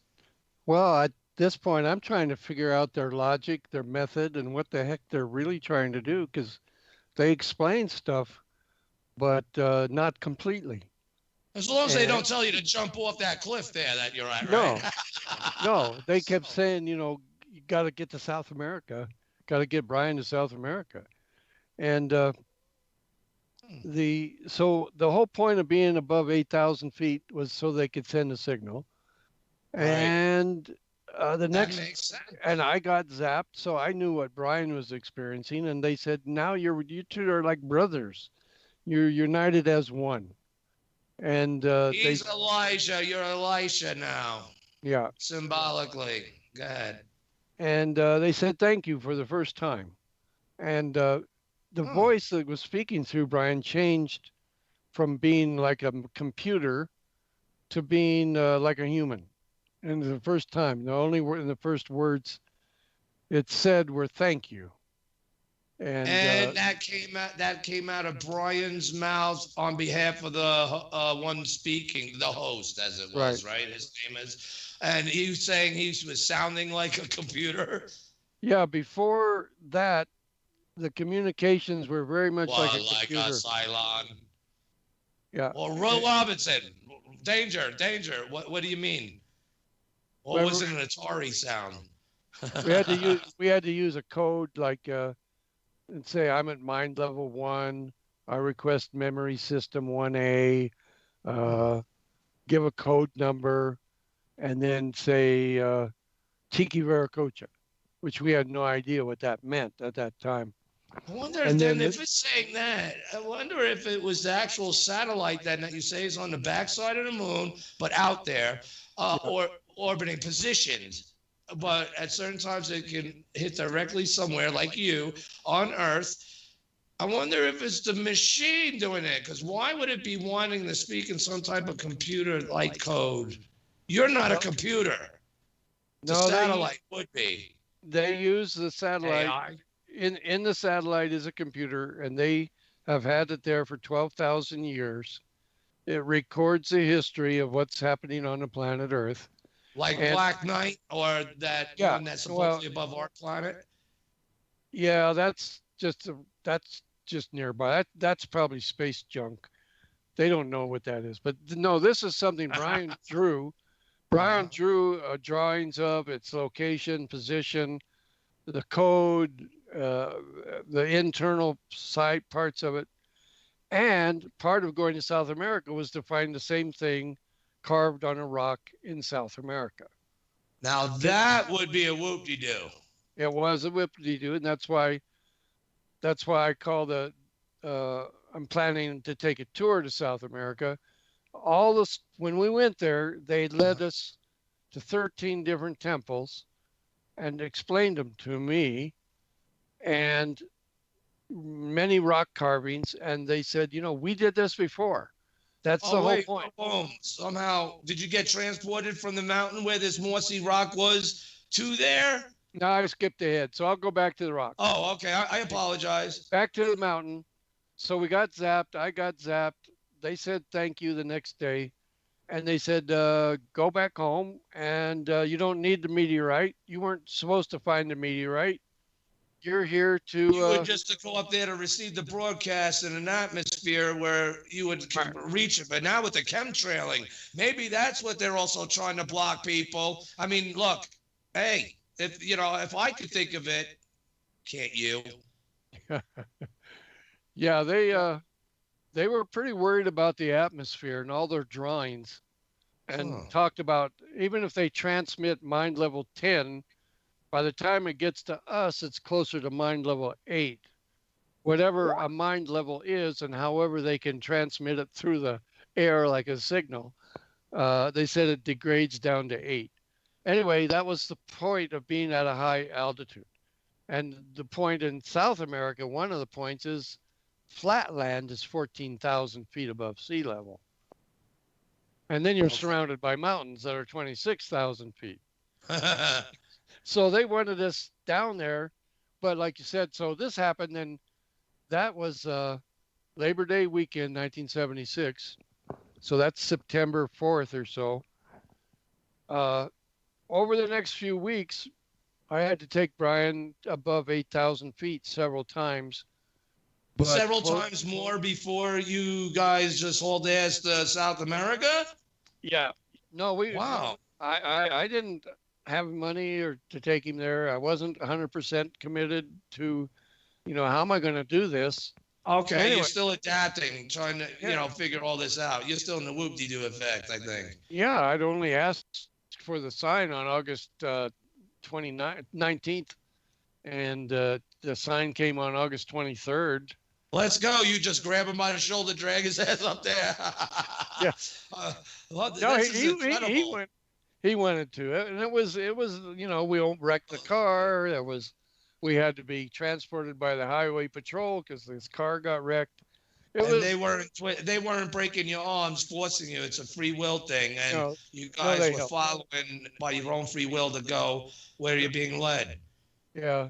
Okay. Brian was pretty good at persuading them. Anyway, so over the next 2 or 3 weeks, we go to Big Bear in California, above 8,000 feet.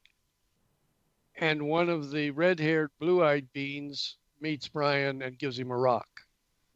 And it's a rock that is pretty big. And if you hold it in your hands, it takes up all your hands. And it was kind of a white crystal, just like nothing fancy looking, but obviously a crystal inside of it. And they said, share this with he who is with you today, me. And the beauty of this will soon inform you, something like that. Brian had no idea what it meant. Well, we brought it back to LA, where I was living, put it on a shelf. And the next time Brian touched it, he started developing paranormal powers. And they called what powers? Your voice is away from the mic, I think. What'd you say? What powers? He started developing paranormal power. For example, well, the first thing that happened is water drops would fall out of the air and fall on him. And each water drop would put him in a trance. And then this is all happening on his... Well, now they're giving him water, at least, instead of draining them and dehydrating them. Yeah, and I kept thinking, the god of Tiwanaku, Tiki Viracocha, is known as a crying god. But the water was delivering the data to him? The water was making him go up in level of mind and experience a vision of the future and the past. And sometimes he would fall down when he would get hit with a water drop. He couldn't stand up. Anyway, so that was pretty close to his 33rd birthday, October 12th of 76. So I couldn't leave him alone. So I said, come and stay at my house here, in our house. and he took off a week from work. And he was holding the rock while I was looking right at him, and he went into a trance. His eyes rolled up, and he said something about quantum displacement and gave a formula, and the rock disappeared. It vanished right as I was looking at him. And it's a big rock. It's, like 4 pounds. And a voice came out and said, okay, the rock has displaced. And I said, where is it? And how'd you do this? And he gave me the definition of quantum displacement physics. So the rock should be about 30 yards due east.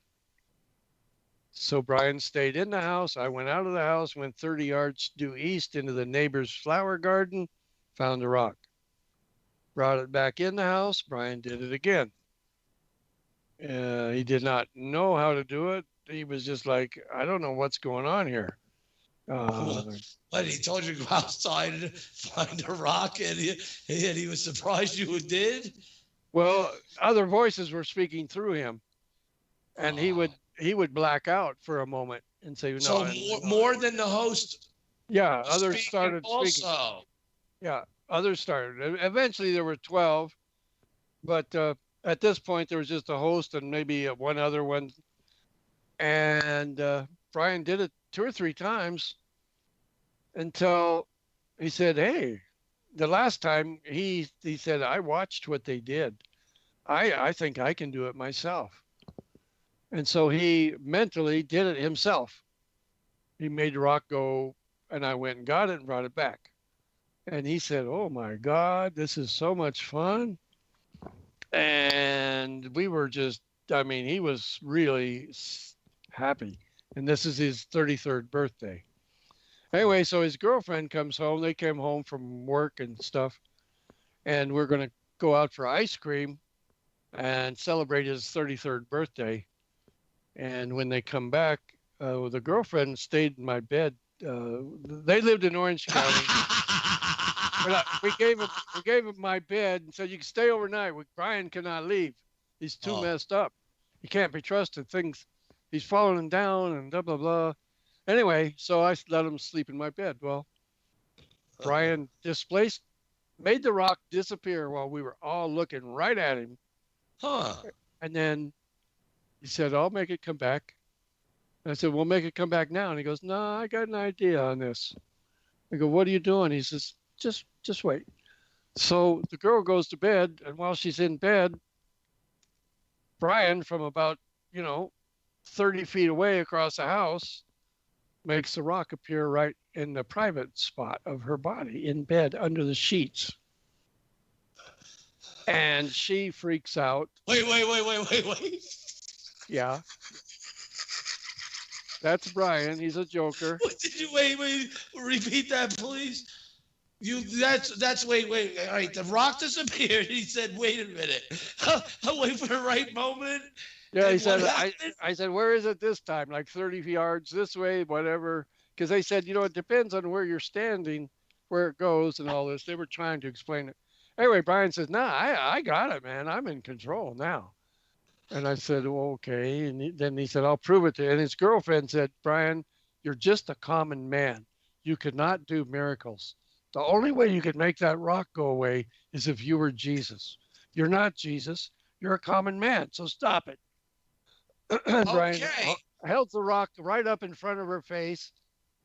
Boom. Right while you're looking at the rock, it disappeared. And then it wound up where?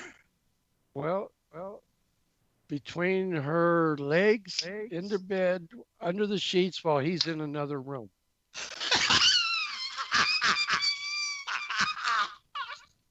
I'm sorry. Oh, okay. That's Brian. Brian's a joker. Yeah. I'm sorry, everybody. I did not expect this. I told you you're going to need to back up and smoke. She didn't take it as a joke.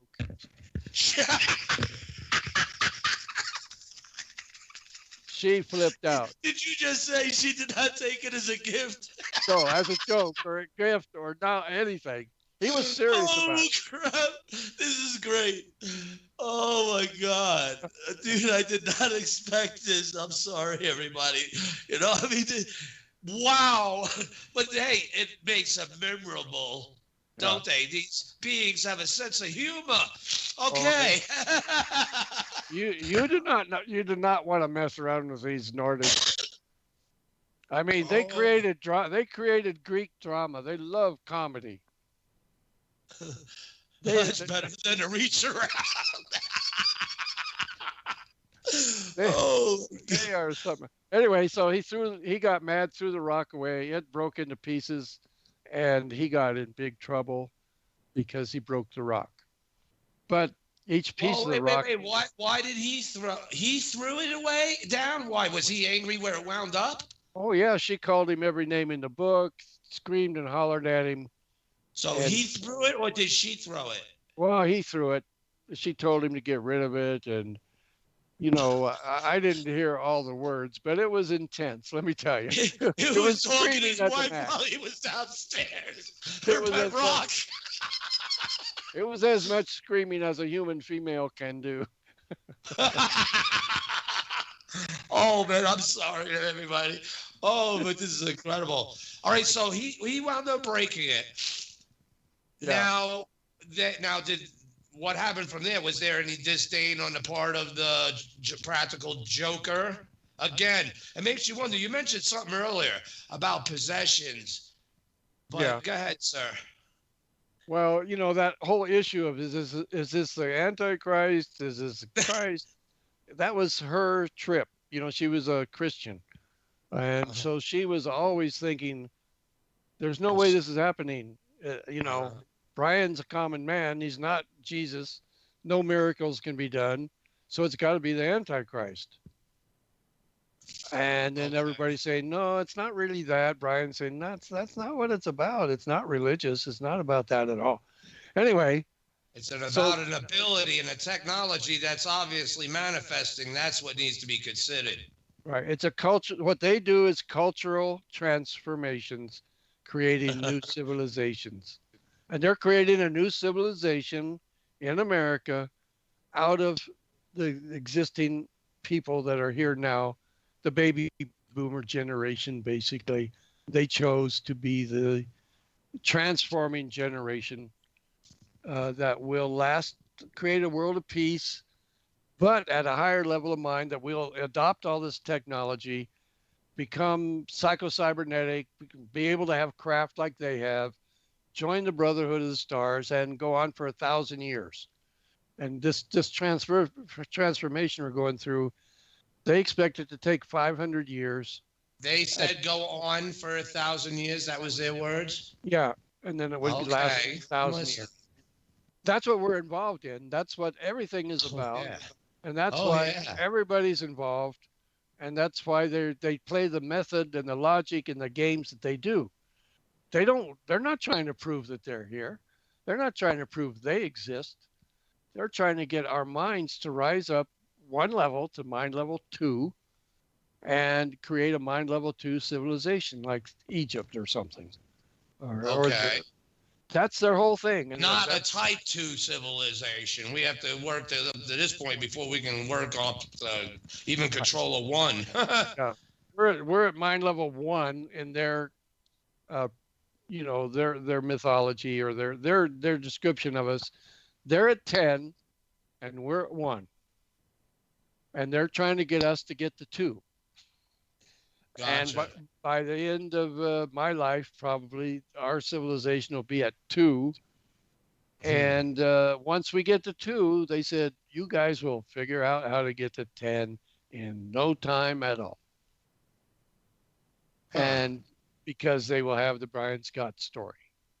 And because of that story in the book, mankind will figure out what to do really quickly. Well, I think you need to change the title of that because, it seems that you're a part of that story as a witness. And again, like Elisha, if he was the proverbial Elijah. Isn't there interesting characteristics? All right, so I play a role. now. Uh-huh. I play a role as the quote sub-hero or the, I guess somehow what they do is they looked at Brian, they looked at me, and then they made decisions and they had arguments with the Greys and said, look, they're doing it. They're doing it. Free will, free choice. They're still doing it. All this stuff, the Greys tried to stop Brian numerous times. And they're still doing it. So when we actually completed 2 trips to South America, did the transformation, which how long? All right, after the Rock and the wife thing, girlfriend, and your bed and the sub rolls and all that. And there's a lot more to it in the book. How much far did you when you guys undertook the journey and you said, all right, you had the balls enough at that point to actually take the journey? What was that like? What was that deciding factor? I mean, I'm just trying to piece this together and as well as for the audience so they can vision it in their heads. Well, that happened. I'm not steering this, people. That happened on October 12th, 1976, which was Brian's 33rd birthday. And we were at Tiwanaku on December 22nd, 1976. So from October to December, we went through all kinds of stress and problems and things. We did not know if we were going to make it or not until the last 10 days.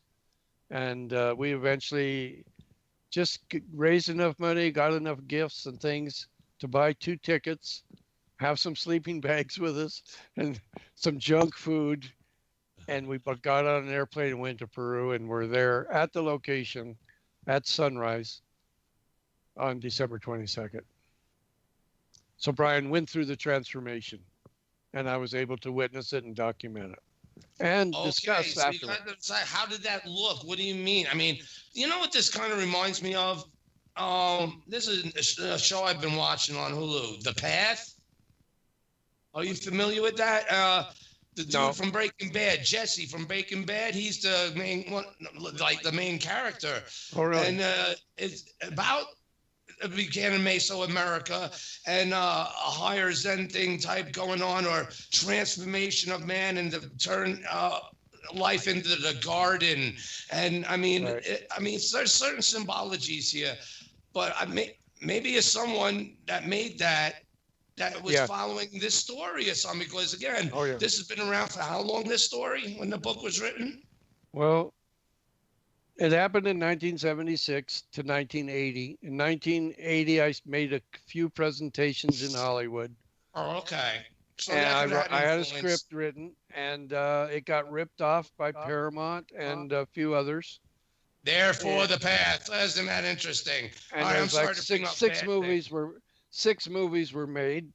Starman, Powder, Phenomenon, Battlestar Galactica, and several others. Paprika. Oh my God. Were all, but they didn't have the full. Even Close Encounters of the Third Kind. That's Brian Scott. That's the character of Brian Scott. Oh wow! No kidding. Yep. All right. So boom. Now reflect on that, people. That's good insight to this. All right. Now, Dr. How did you witness this transformation? I'm sorry. What? I'll just say Dr. Hynek was consulting with Brian and consulting with Steven Spielberg at the same time. And Brian had 2 meetings with Dr. Hynek in LA, asking him to take him to South America. And I was there, say, please help us get Brian to South America. Dr. Hynek said, Brian, I'm a scientist. Scientists cannot be seen as chasing around a common man to get information. I'm sorry. I cannot do that kind of stuff. But he listened to Brian's story and told Spielberg all about it. And Spielberg changed his script, according to Spielberg's own book. He changed his script from the character being a cop to being a common man with a wife and kids, which was Brian. Okay. And so they did not have the correct latitude and longitude in that movie, because I did not let it out at that time. That's the one, the latitude, longitude. Okay, I see where you're going. But Spielberg used the idea. We got a latitude and longitude. And then he made up all the rest of it. The purpose is not to have a contact. The purpose is to create a evolved civilization. And it was in Peru, not Wyoming. And Spielberg got the latitude and longitude wrong, even for Devil's Monument in Wyoming. You got to watch that show to pass, sir. I think, and I'd love to have you back on in the future after you do. I'd love to get your opinion on it because I think it's relevant. I really do. All right. So, how did you witness this transformation? All right, where did you go? What building was it? Now, the building that I put on in that show picture, is that the place? Because I've seen a picture of a book with him standing in front of, and that kind of looks like the place that I used. Is that the place? That's the place. Wow, I was spot on there. All right, great. Okay. So we went to that latitude and longitude, and that what was there was a temple. And it's the home of Tiki Viracocha. What's the technical name of it? It's a temple of Tiwanaku. Ah, okay. They have a local name for it called Kalasasia, with a K-A-L-A. Anyway, and then there's a mound there that is they call Akapana, and it's a mound that when we were there, I met with the archaeologist and told him it's an inverted pyramid underneath it. And I told him where to dig to go in the doorway of the inverted pyramid because they had told me. And 10 years later, I see now that they have opened that doorway and gone in underground, and they are now saying now there's an inverted pyramid. So I had knowledge from Brian that was proven accurate again and again and again. And I could go, it's all in the book, but at least 3 or 4 different things. So he wasn't like glowing or starting to rise in the air or anything like that, dramatics. No. It was by things he was pointing out to you that existed there or what's there or... Yeah, the temple is a great big building. Used to have a roof on it. Now it doesn't. It's like 300 yards long. Maybe almost 100 yards wide. And it's got those statue men in there, right? Those statue dudes? Yeah, there's two statues, and they are gray volcanic material. They kind of have long ears. And one of them is holding a man and a woman in his hands. And the other one is a woman, and she's been removed from that area. So there's only one left there. But that's only part of the story. There's a statue there that's a red and white stone. It's split down the middle. Red on one side and white on the other side. And he's holding a spider symbol or a crab symbol. And so they each are holding something in their hands that tells a story. Okay. Brian knew the whole story. Wow. All the symbols and what it meant and everything? Yeah, it's Brian's story, carved into stone. It's the same story that Brian lived. And to make the point, he stood in the doorway, this huge doorway made of ancient stone, the hardest stone known to man other than diamonds, and got zapped by the satellite from behind the moon. And it activated every stone within a 49-kilometer radius. They said any stone he touches is going to zap him within that zone. That's what they do. They activate rocks, then people touch the rocks, people get zapped, their mind levels go up, and they get creative. They start building things. I mean, that happened also that's not far-fetched, because remember in the Pyramid of Egypt, I forget who it was, Cardavon or someone, what is that, with the bottle, and I forget what is the technical term for it. It's not a Layden's test, is it? No, that's Layden's chart. But anyway, it was the pyramid, it was able to help draw the electricity where he got shocked. Right. It went to the bottle. Damn, it's a technical scientific. Again, I think it's a Leyden jar. Science educating show where I'm learning too. Might be called a Leyden jar, Leyd. That's it. Okay, yes, I don't know where that. jar. But the point is, they use stone, and they Mhm. explain this whole thing. This is why the Incans have such great stonework. They zapped the stone, and then the common man had to work the stone with their hands. But as they're working the stone with their hands, they're getting this energy into their being, and they're like happy. They were happy to sit there all day long and polish rocks. Yeah. And that's how they did a lot of the stuff. They explained, and whenever Brian touched the stone and I was standing next to him, a beep recorded on my tape recorder. Huh. I could not hear the beep in the air, but it pulsed on. You heard the manifestation when you were going back to watch or edit it. You heard it. Well, they It was told on me the tape. after a few times. They said, if you go listen to your tape, you're going to hear a beep. And then they said, this is where mankind needs to start to understand. And again, channeling, speaking through Brian. That's how you're hearing it audibly. Right. But Gotcha. the transformation is, he starts out as a trance medium, but when the transformation happened, he was walking around 24/7 with his eyes rolled down as another being, with the knowledge of someone like Edgar Casey, way beyond that, really. Really? So he would, just He like became the Gaul in Stargate, the host, the host is infiltrated by the sentient being, which is a parasite, a bug. Funny. All these shows have that same caricature on what they're telling us. But that makes their eyes change and they talk in a deep voice, so you could get the distinction and figure out that that's what's going on. And it's not demonic possession in that sense of Stargate. It's a symbiotic biological relationship, where this one, again, I think we'll get to that later. What is this one exactly? You know what I mean? It's an incarnation. In the classic sense, it's a descent of an avatar in Buddhism.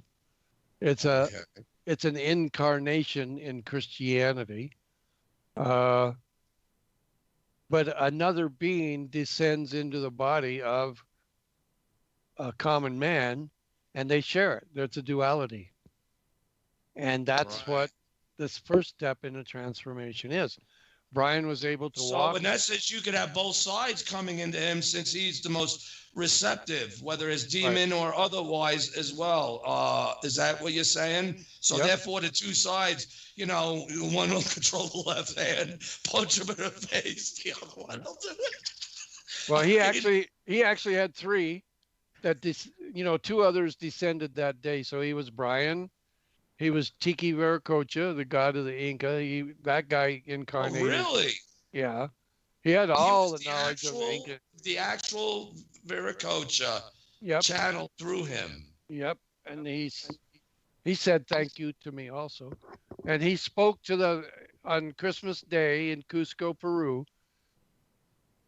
Brian assembled probably 400 to 500 Incan people and gave them a message as if he was Viracocha. And they went crazy and partied and started a revolution. And the revolution was called the Shining Path movement, and 69,000 people were killed. The Shining Path movement, the show, The Path. You need to watch that series, sir. Go ahead. All right.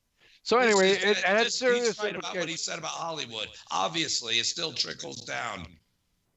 What they were doing with Brian was a lot about the Incan culture and Peru and Bolivia, and we didn't know that. Did they say what happened to all the people? All their skeletons laying around. It's like they were just swooped up and taken out of there. Or is that what they were leading them to see? No, the Incans began to rebel. They had started to rebel, but after that date, they really got serious. and they tried to take over the Spanish. They tried to kick the Spanish out and reclaim their nation. Oh, understandable.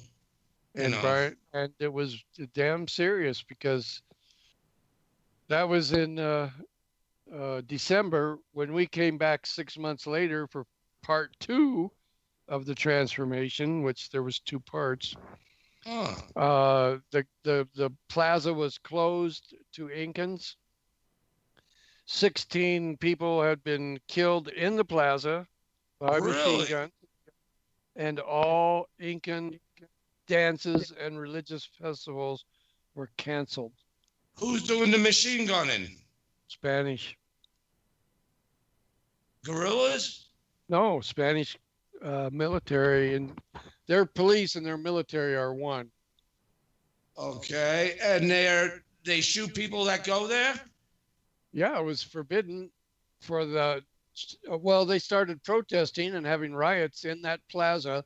It's a holy plaza for the Incans.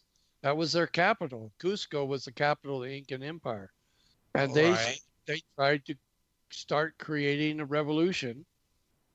And 16 people were killed in that plaza, but 69,000 people were killed in the hills and mountains around Cusco. And when was that? Oh, from 1974 to 1980. Horrible, isn't it, people? It's this is real stuff. You do not want to mess around with these ET guys. They're serious about transforming civilizations. And what happened was, you know that, is that I think it was in 1998, the first president of Peru was elected, who was an indigenous native person, an Incan. Okay. And then in, I think, 2002, the first indigenous person was elected president of Bolivia. And it was done without any big thing. It was done by votes. I mean, had been a war and battles, but eventually the Incans and became president of both of those nations. And that's what they were trying to do, create a cultural transformation to bring forth the indigenous people. And people died. Wars happened. And Brian was part of it. And he spoke to them as their God and said, I'm coming back. I'll be within you. I'll tell you what to do and be ready. And Brian was marked with the 2 symbols of the Incan. So he was directed by them to tell the Incan people that was suffering under this crap. Yep. Of that, don't worry. Wow. Okay. He didn't say don't worry. He said, he would return and they would be fulfilled from within. Something like that. I have the whole complete message. But yeah, we even got in trouble. I mean, while he was giving that message, there was 400 Incans dancing and playing their music and celebrating because he was there, and he was blue-eyed. They believed their god Tiki Viracocha had blue eyes and white skin, and so he fit the bill. Besides that, he had been marked on his arms with 2 symbols, a spider and a jaguar. And those are the 2 symbols of Viracocha and the Incan people. And only the Incan people know that. No scholars know that. We found out down there. And we're told to ask the people.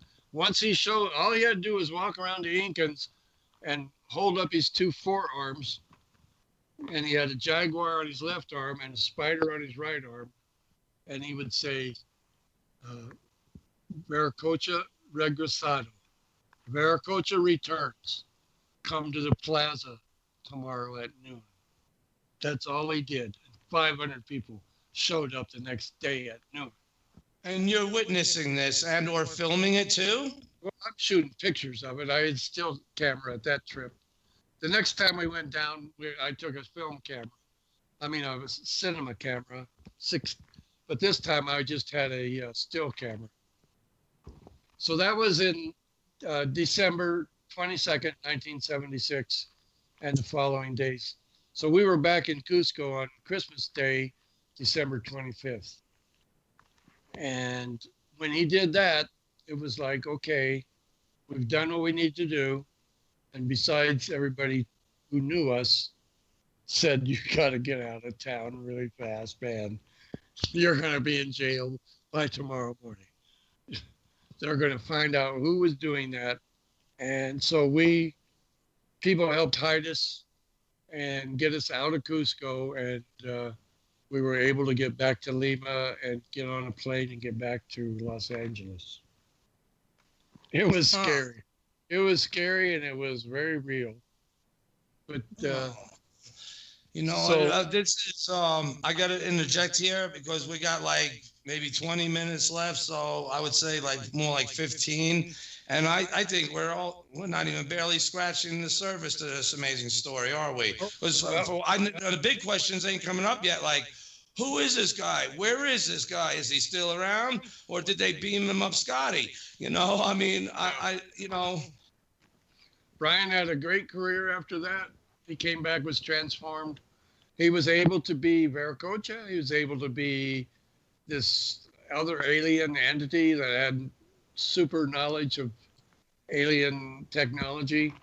And he was able to be Brian Scott, a common man, as a draftsman.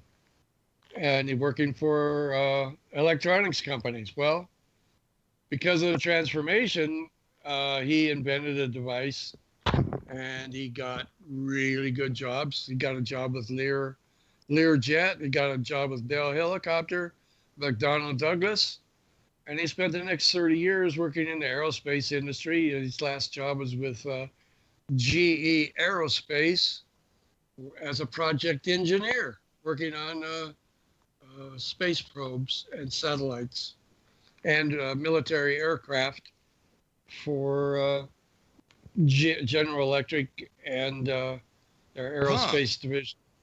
Now so that's an interesting connection of events and where this guy has been living in. Now, is that the picture on www.thefacesofmars.com? Is that the picture that you gave me? Is that one of the things that he drew representing the satellite beyond the moon, or is it something that he created in this field of work that he's been doing? No, he drew pictures of the satellite in orbit behind the moon. And, that's the picture that you sent me then, representing that satellite? Yeah. Okay. And the code and how it worked, and he drew a picture of the solar system and the moon and the sun, and its exact position on September 22nd, December 22nd, June 22nd, and April 22nd. So they wanted us to know where it's at, what it's doing, and how it transmits, and because we had to target it.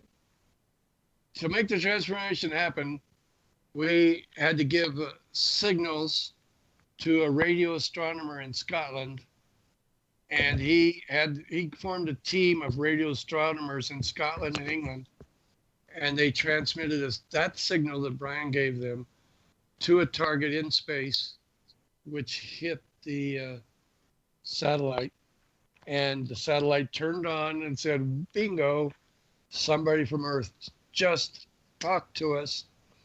Therefore, we can zap Brian and go through with the transformation at Tiwanaku. I can relate to transformations and codes down through time being sent as messages, because that's how worlds communicate. So there's certain things about, again, this story so far,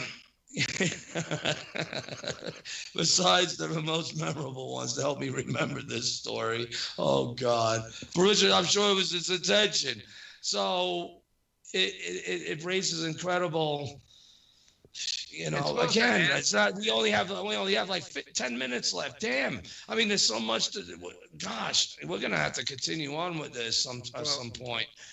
It's supposed to answer man's questions about time and the mind, Yes. relationship- Surely no intelligent life could survive there. The relationship between mind and the time and take us from our cultural civilization as we are now into one that is similar to the one the aliens have, which is machines that are controlled by the mind, displacement of craft by the mind, and a whole worldwide transportation system using the soul and the mind. They designed the whole thing, laid it all out. Brian, we're supposed to build it, and that's All right. that's what they want. That makes sense. So I have the where's knowledge of how to do it. So Brian was given the knowledge, and is he working on it? Is he doing it? no, he passed it on to me, you might say. No, he did. We created a prototype.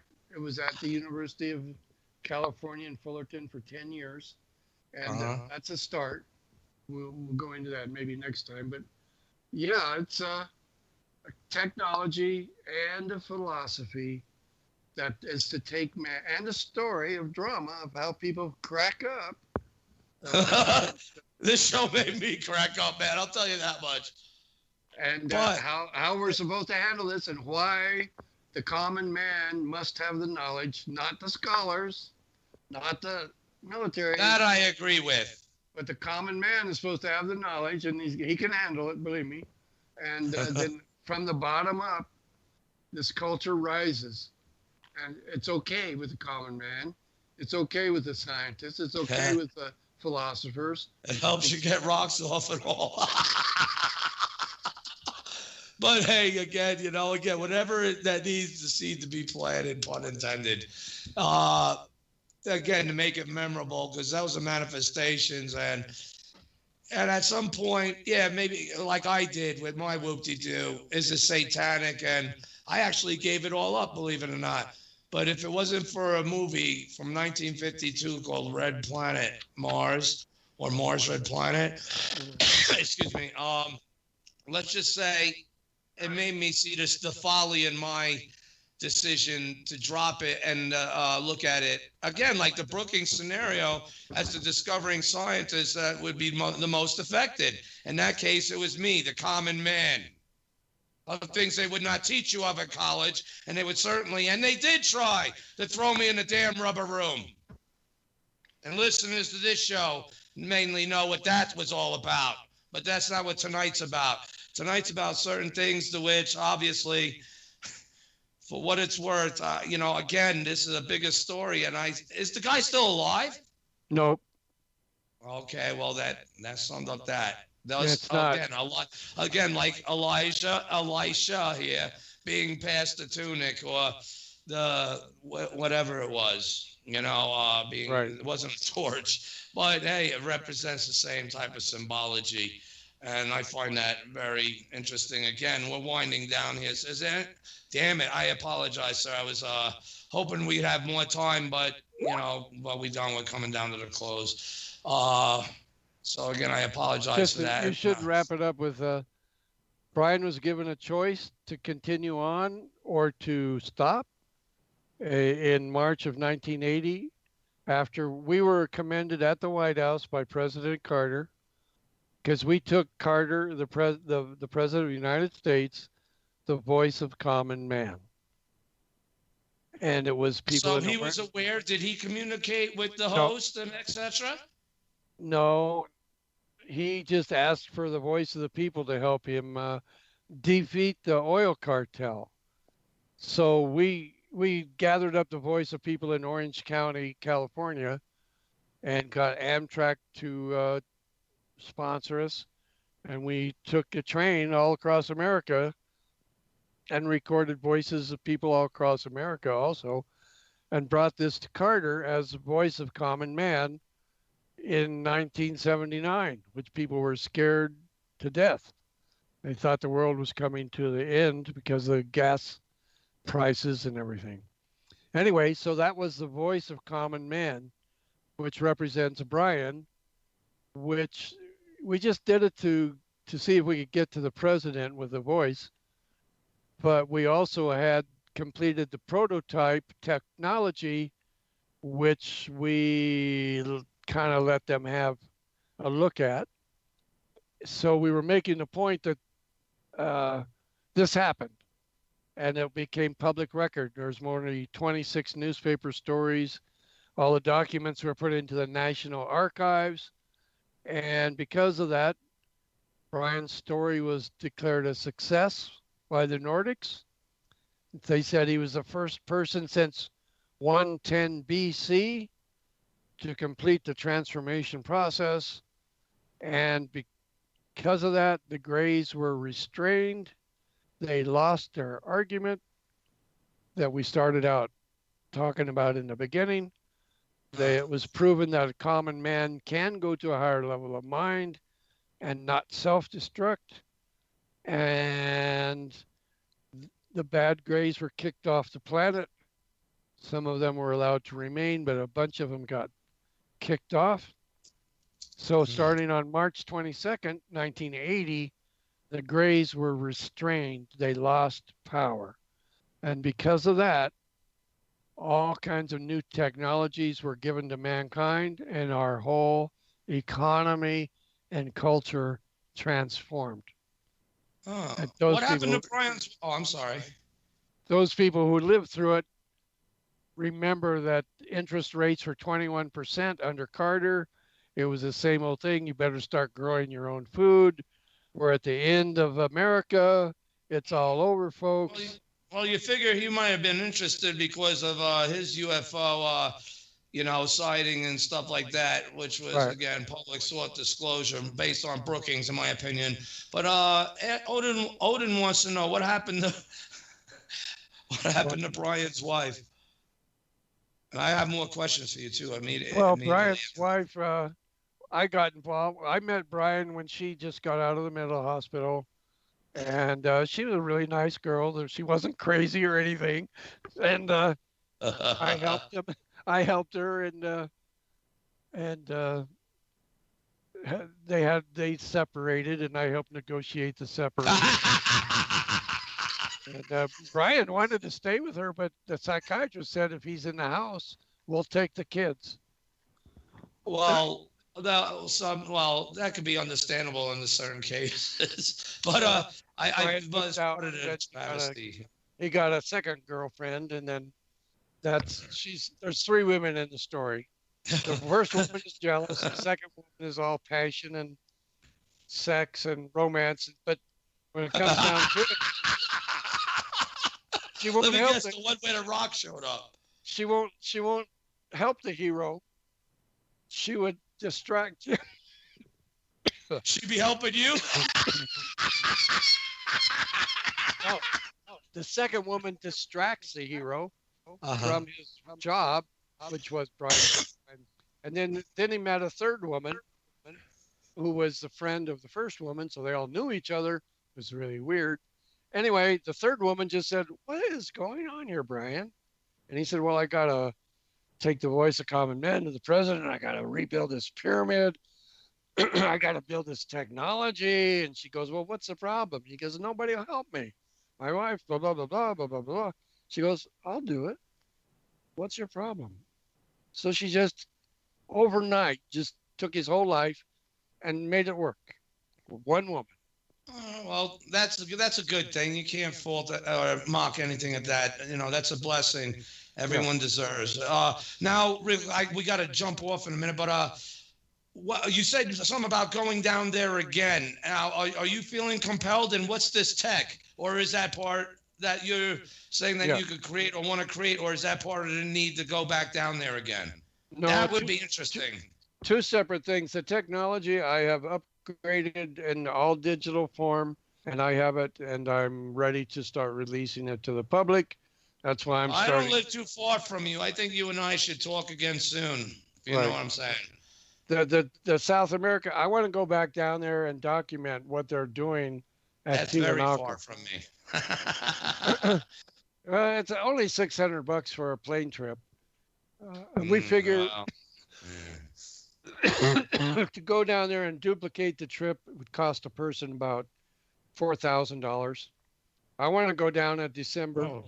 I want to Wow. leave December 15th. Go down there and shoot a whole story again. But yeah, How long would that take you when you're down there? Just 2 weeks. Okay. You can fly around all over Peru and Bolivia in airplanes. But yeah, their whole point was, Brian, this has been done before. Tiki Viracocha was just as scared as you were. He's a common man. And they kept saying, Well, if you're Elisha in that sense, I would love to speak to Viracocha myself. Well, I have specific questions I'd like to ask. I'll just say, damn it, I'm sorry, sir. I guess I gotta jump off with you.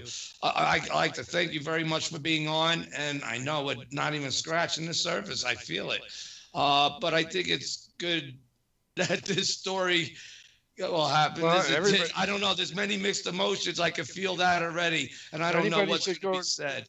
Anybody should go to the website and buy the book. You can download an electronic version for $5, and it will change your life. Excellent. Then we could follow up more. And but before you go again, we need to speak, because I think there should be follow-ups when you do go, and maybe what transformations happen with you, or to continue on with this. That cannot be a coincidence either, in my opinion. No, it sounds like if you've the manifestations already happened to you too, it should continue. Right. Wouldn't that make sense? I'm getting old, so I'm trying to pass it on to younger people. Understandably so, and that was part of their goal to do that, I think. Right. All right, Bob. Again, any last word you'd like to say real quick? Well, the website, brianscottstory.com. Go there, look at the videos. There's videos, interviews with Brian, and you can buy the book. And the book's supposed to change our civilization, so it's important for people to read it. Yes, indeed. So is this And it's easy to read. It's easy to read. It's written at a 5th grade level, and it's all drama. It's a dramatic story. It's not a scholarly thing. It's a dramatic thing. All right, gotcha. All right, Jim. Well, thank you very much for being on with us. And this show went fast. And I, for one, I'm gonna say I had a good time. I didn't expect half the shit, half the stuff going on. All right, but we'll talk again soon, sir. You have a good night. All right. Good night. Thanks, Gary. All right. So there you have it, folks, Mr. Jim Frazier. And I don't know why, but I feel vibes coming out there from listeners. And I'd like to know what they are. Again, but there are certain things of what he touched the base upon that directly relate to me. And that's not a secret. And that hasn't been made a secret over the years, especially behind the shield of L&M, as I traverse this path myself. And but there's certain things there that applicate. I mean, how could that be there? And I know many of you don't understand what I'm saying now, and maybe better for now that you don't. I'm just thinking out loud, and so it's noted that I note it. And because this show is being heard all over the world as we speak, and as well for the archives, for those that want to help support the show, become part of the Martian militia. And again, you can listen to any of the archives if you miss any shows, or based on a pay-per-play basis. And that helps show your support to the show that really care about this. And at least to a better time to when this show gets molded more in the direction where it needs to go. But hey, this is what it's about. We're about looking to bring you truth, from all sides of spectrums and from between any woman's legs. that things may pop up. I'm sorry, everybody. This has been something. All I got to say, and I think the overall theme of this show should have been, we're all meant to live for so much more. Good night, everybody. Till next week.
At Delta Airlines, we're proud to support the causes that shape our world by giving back to the communities where we live.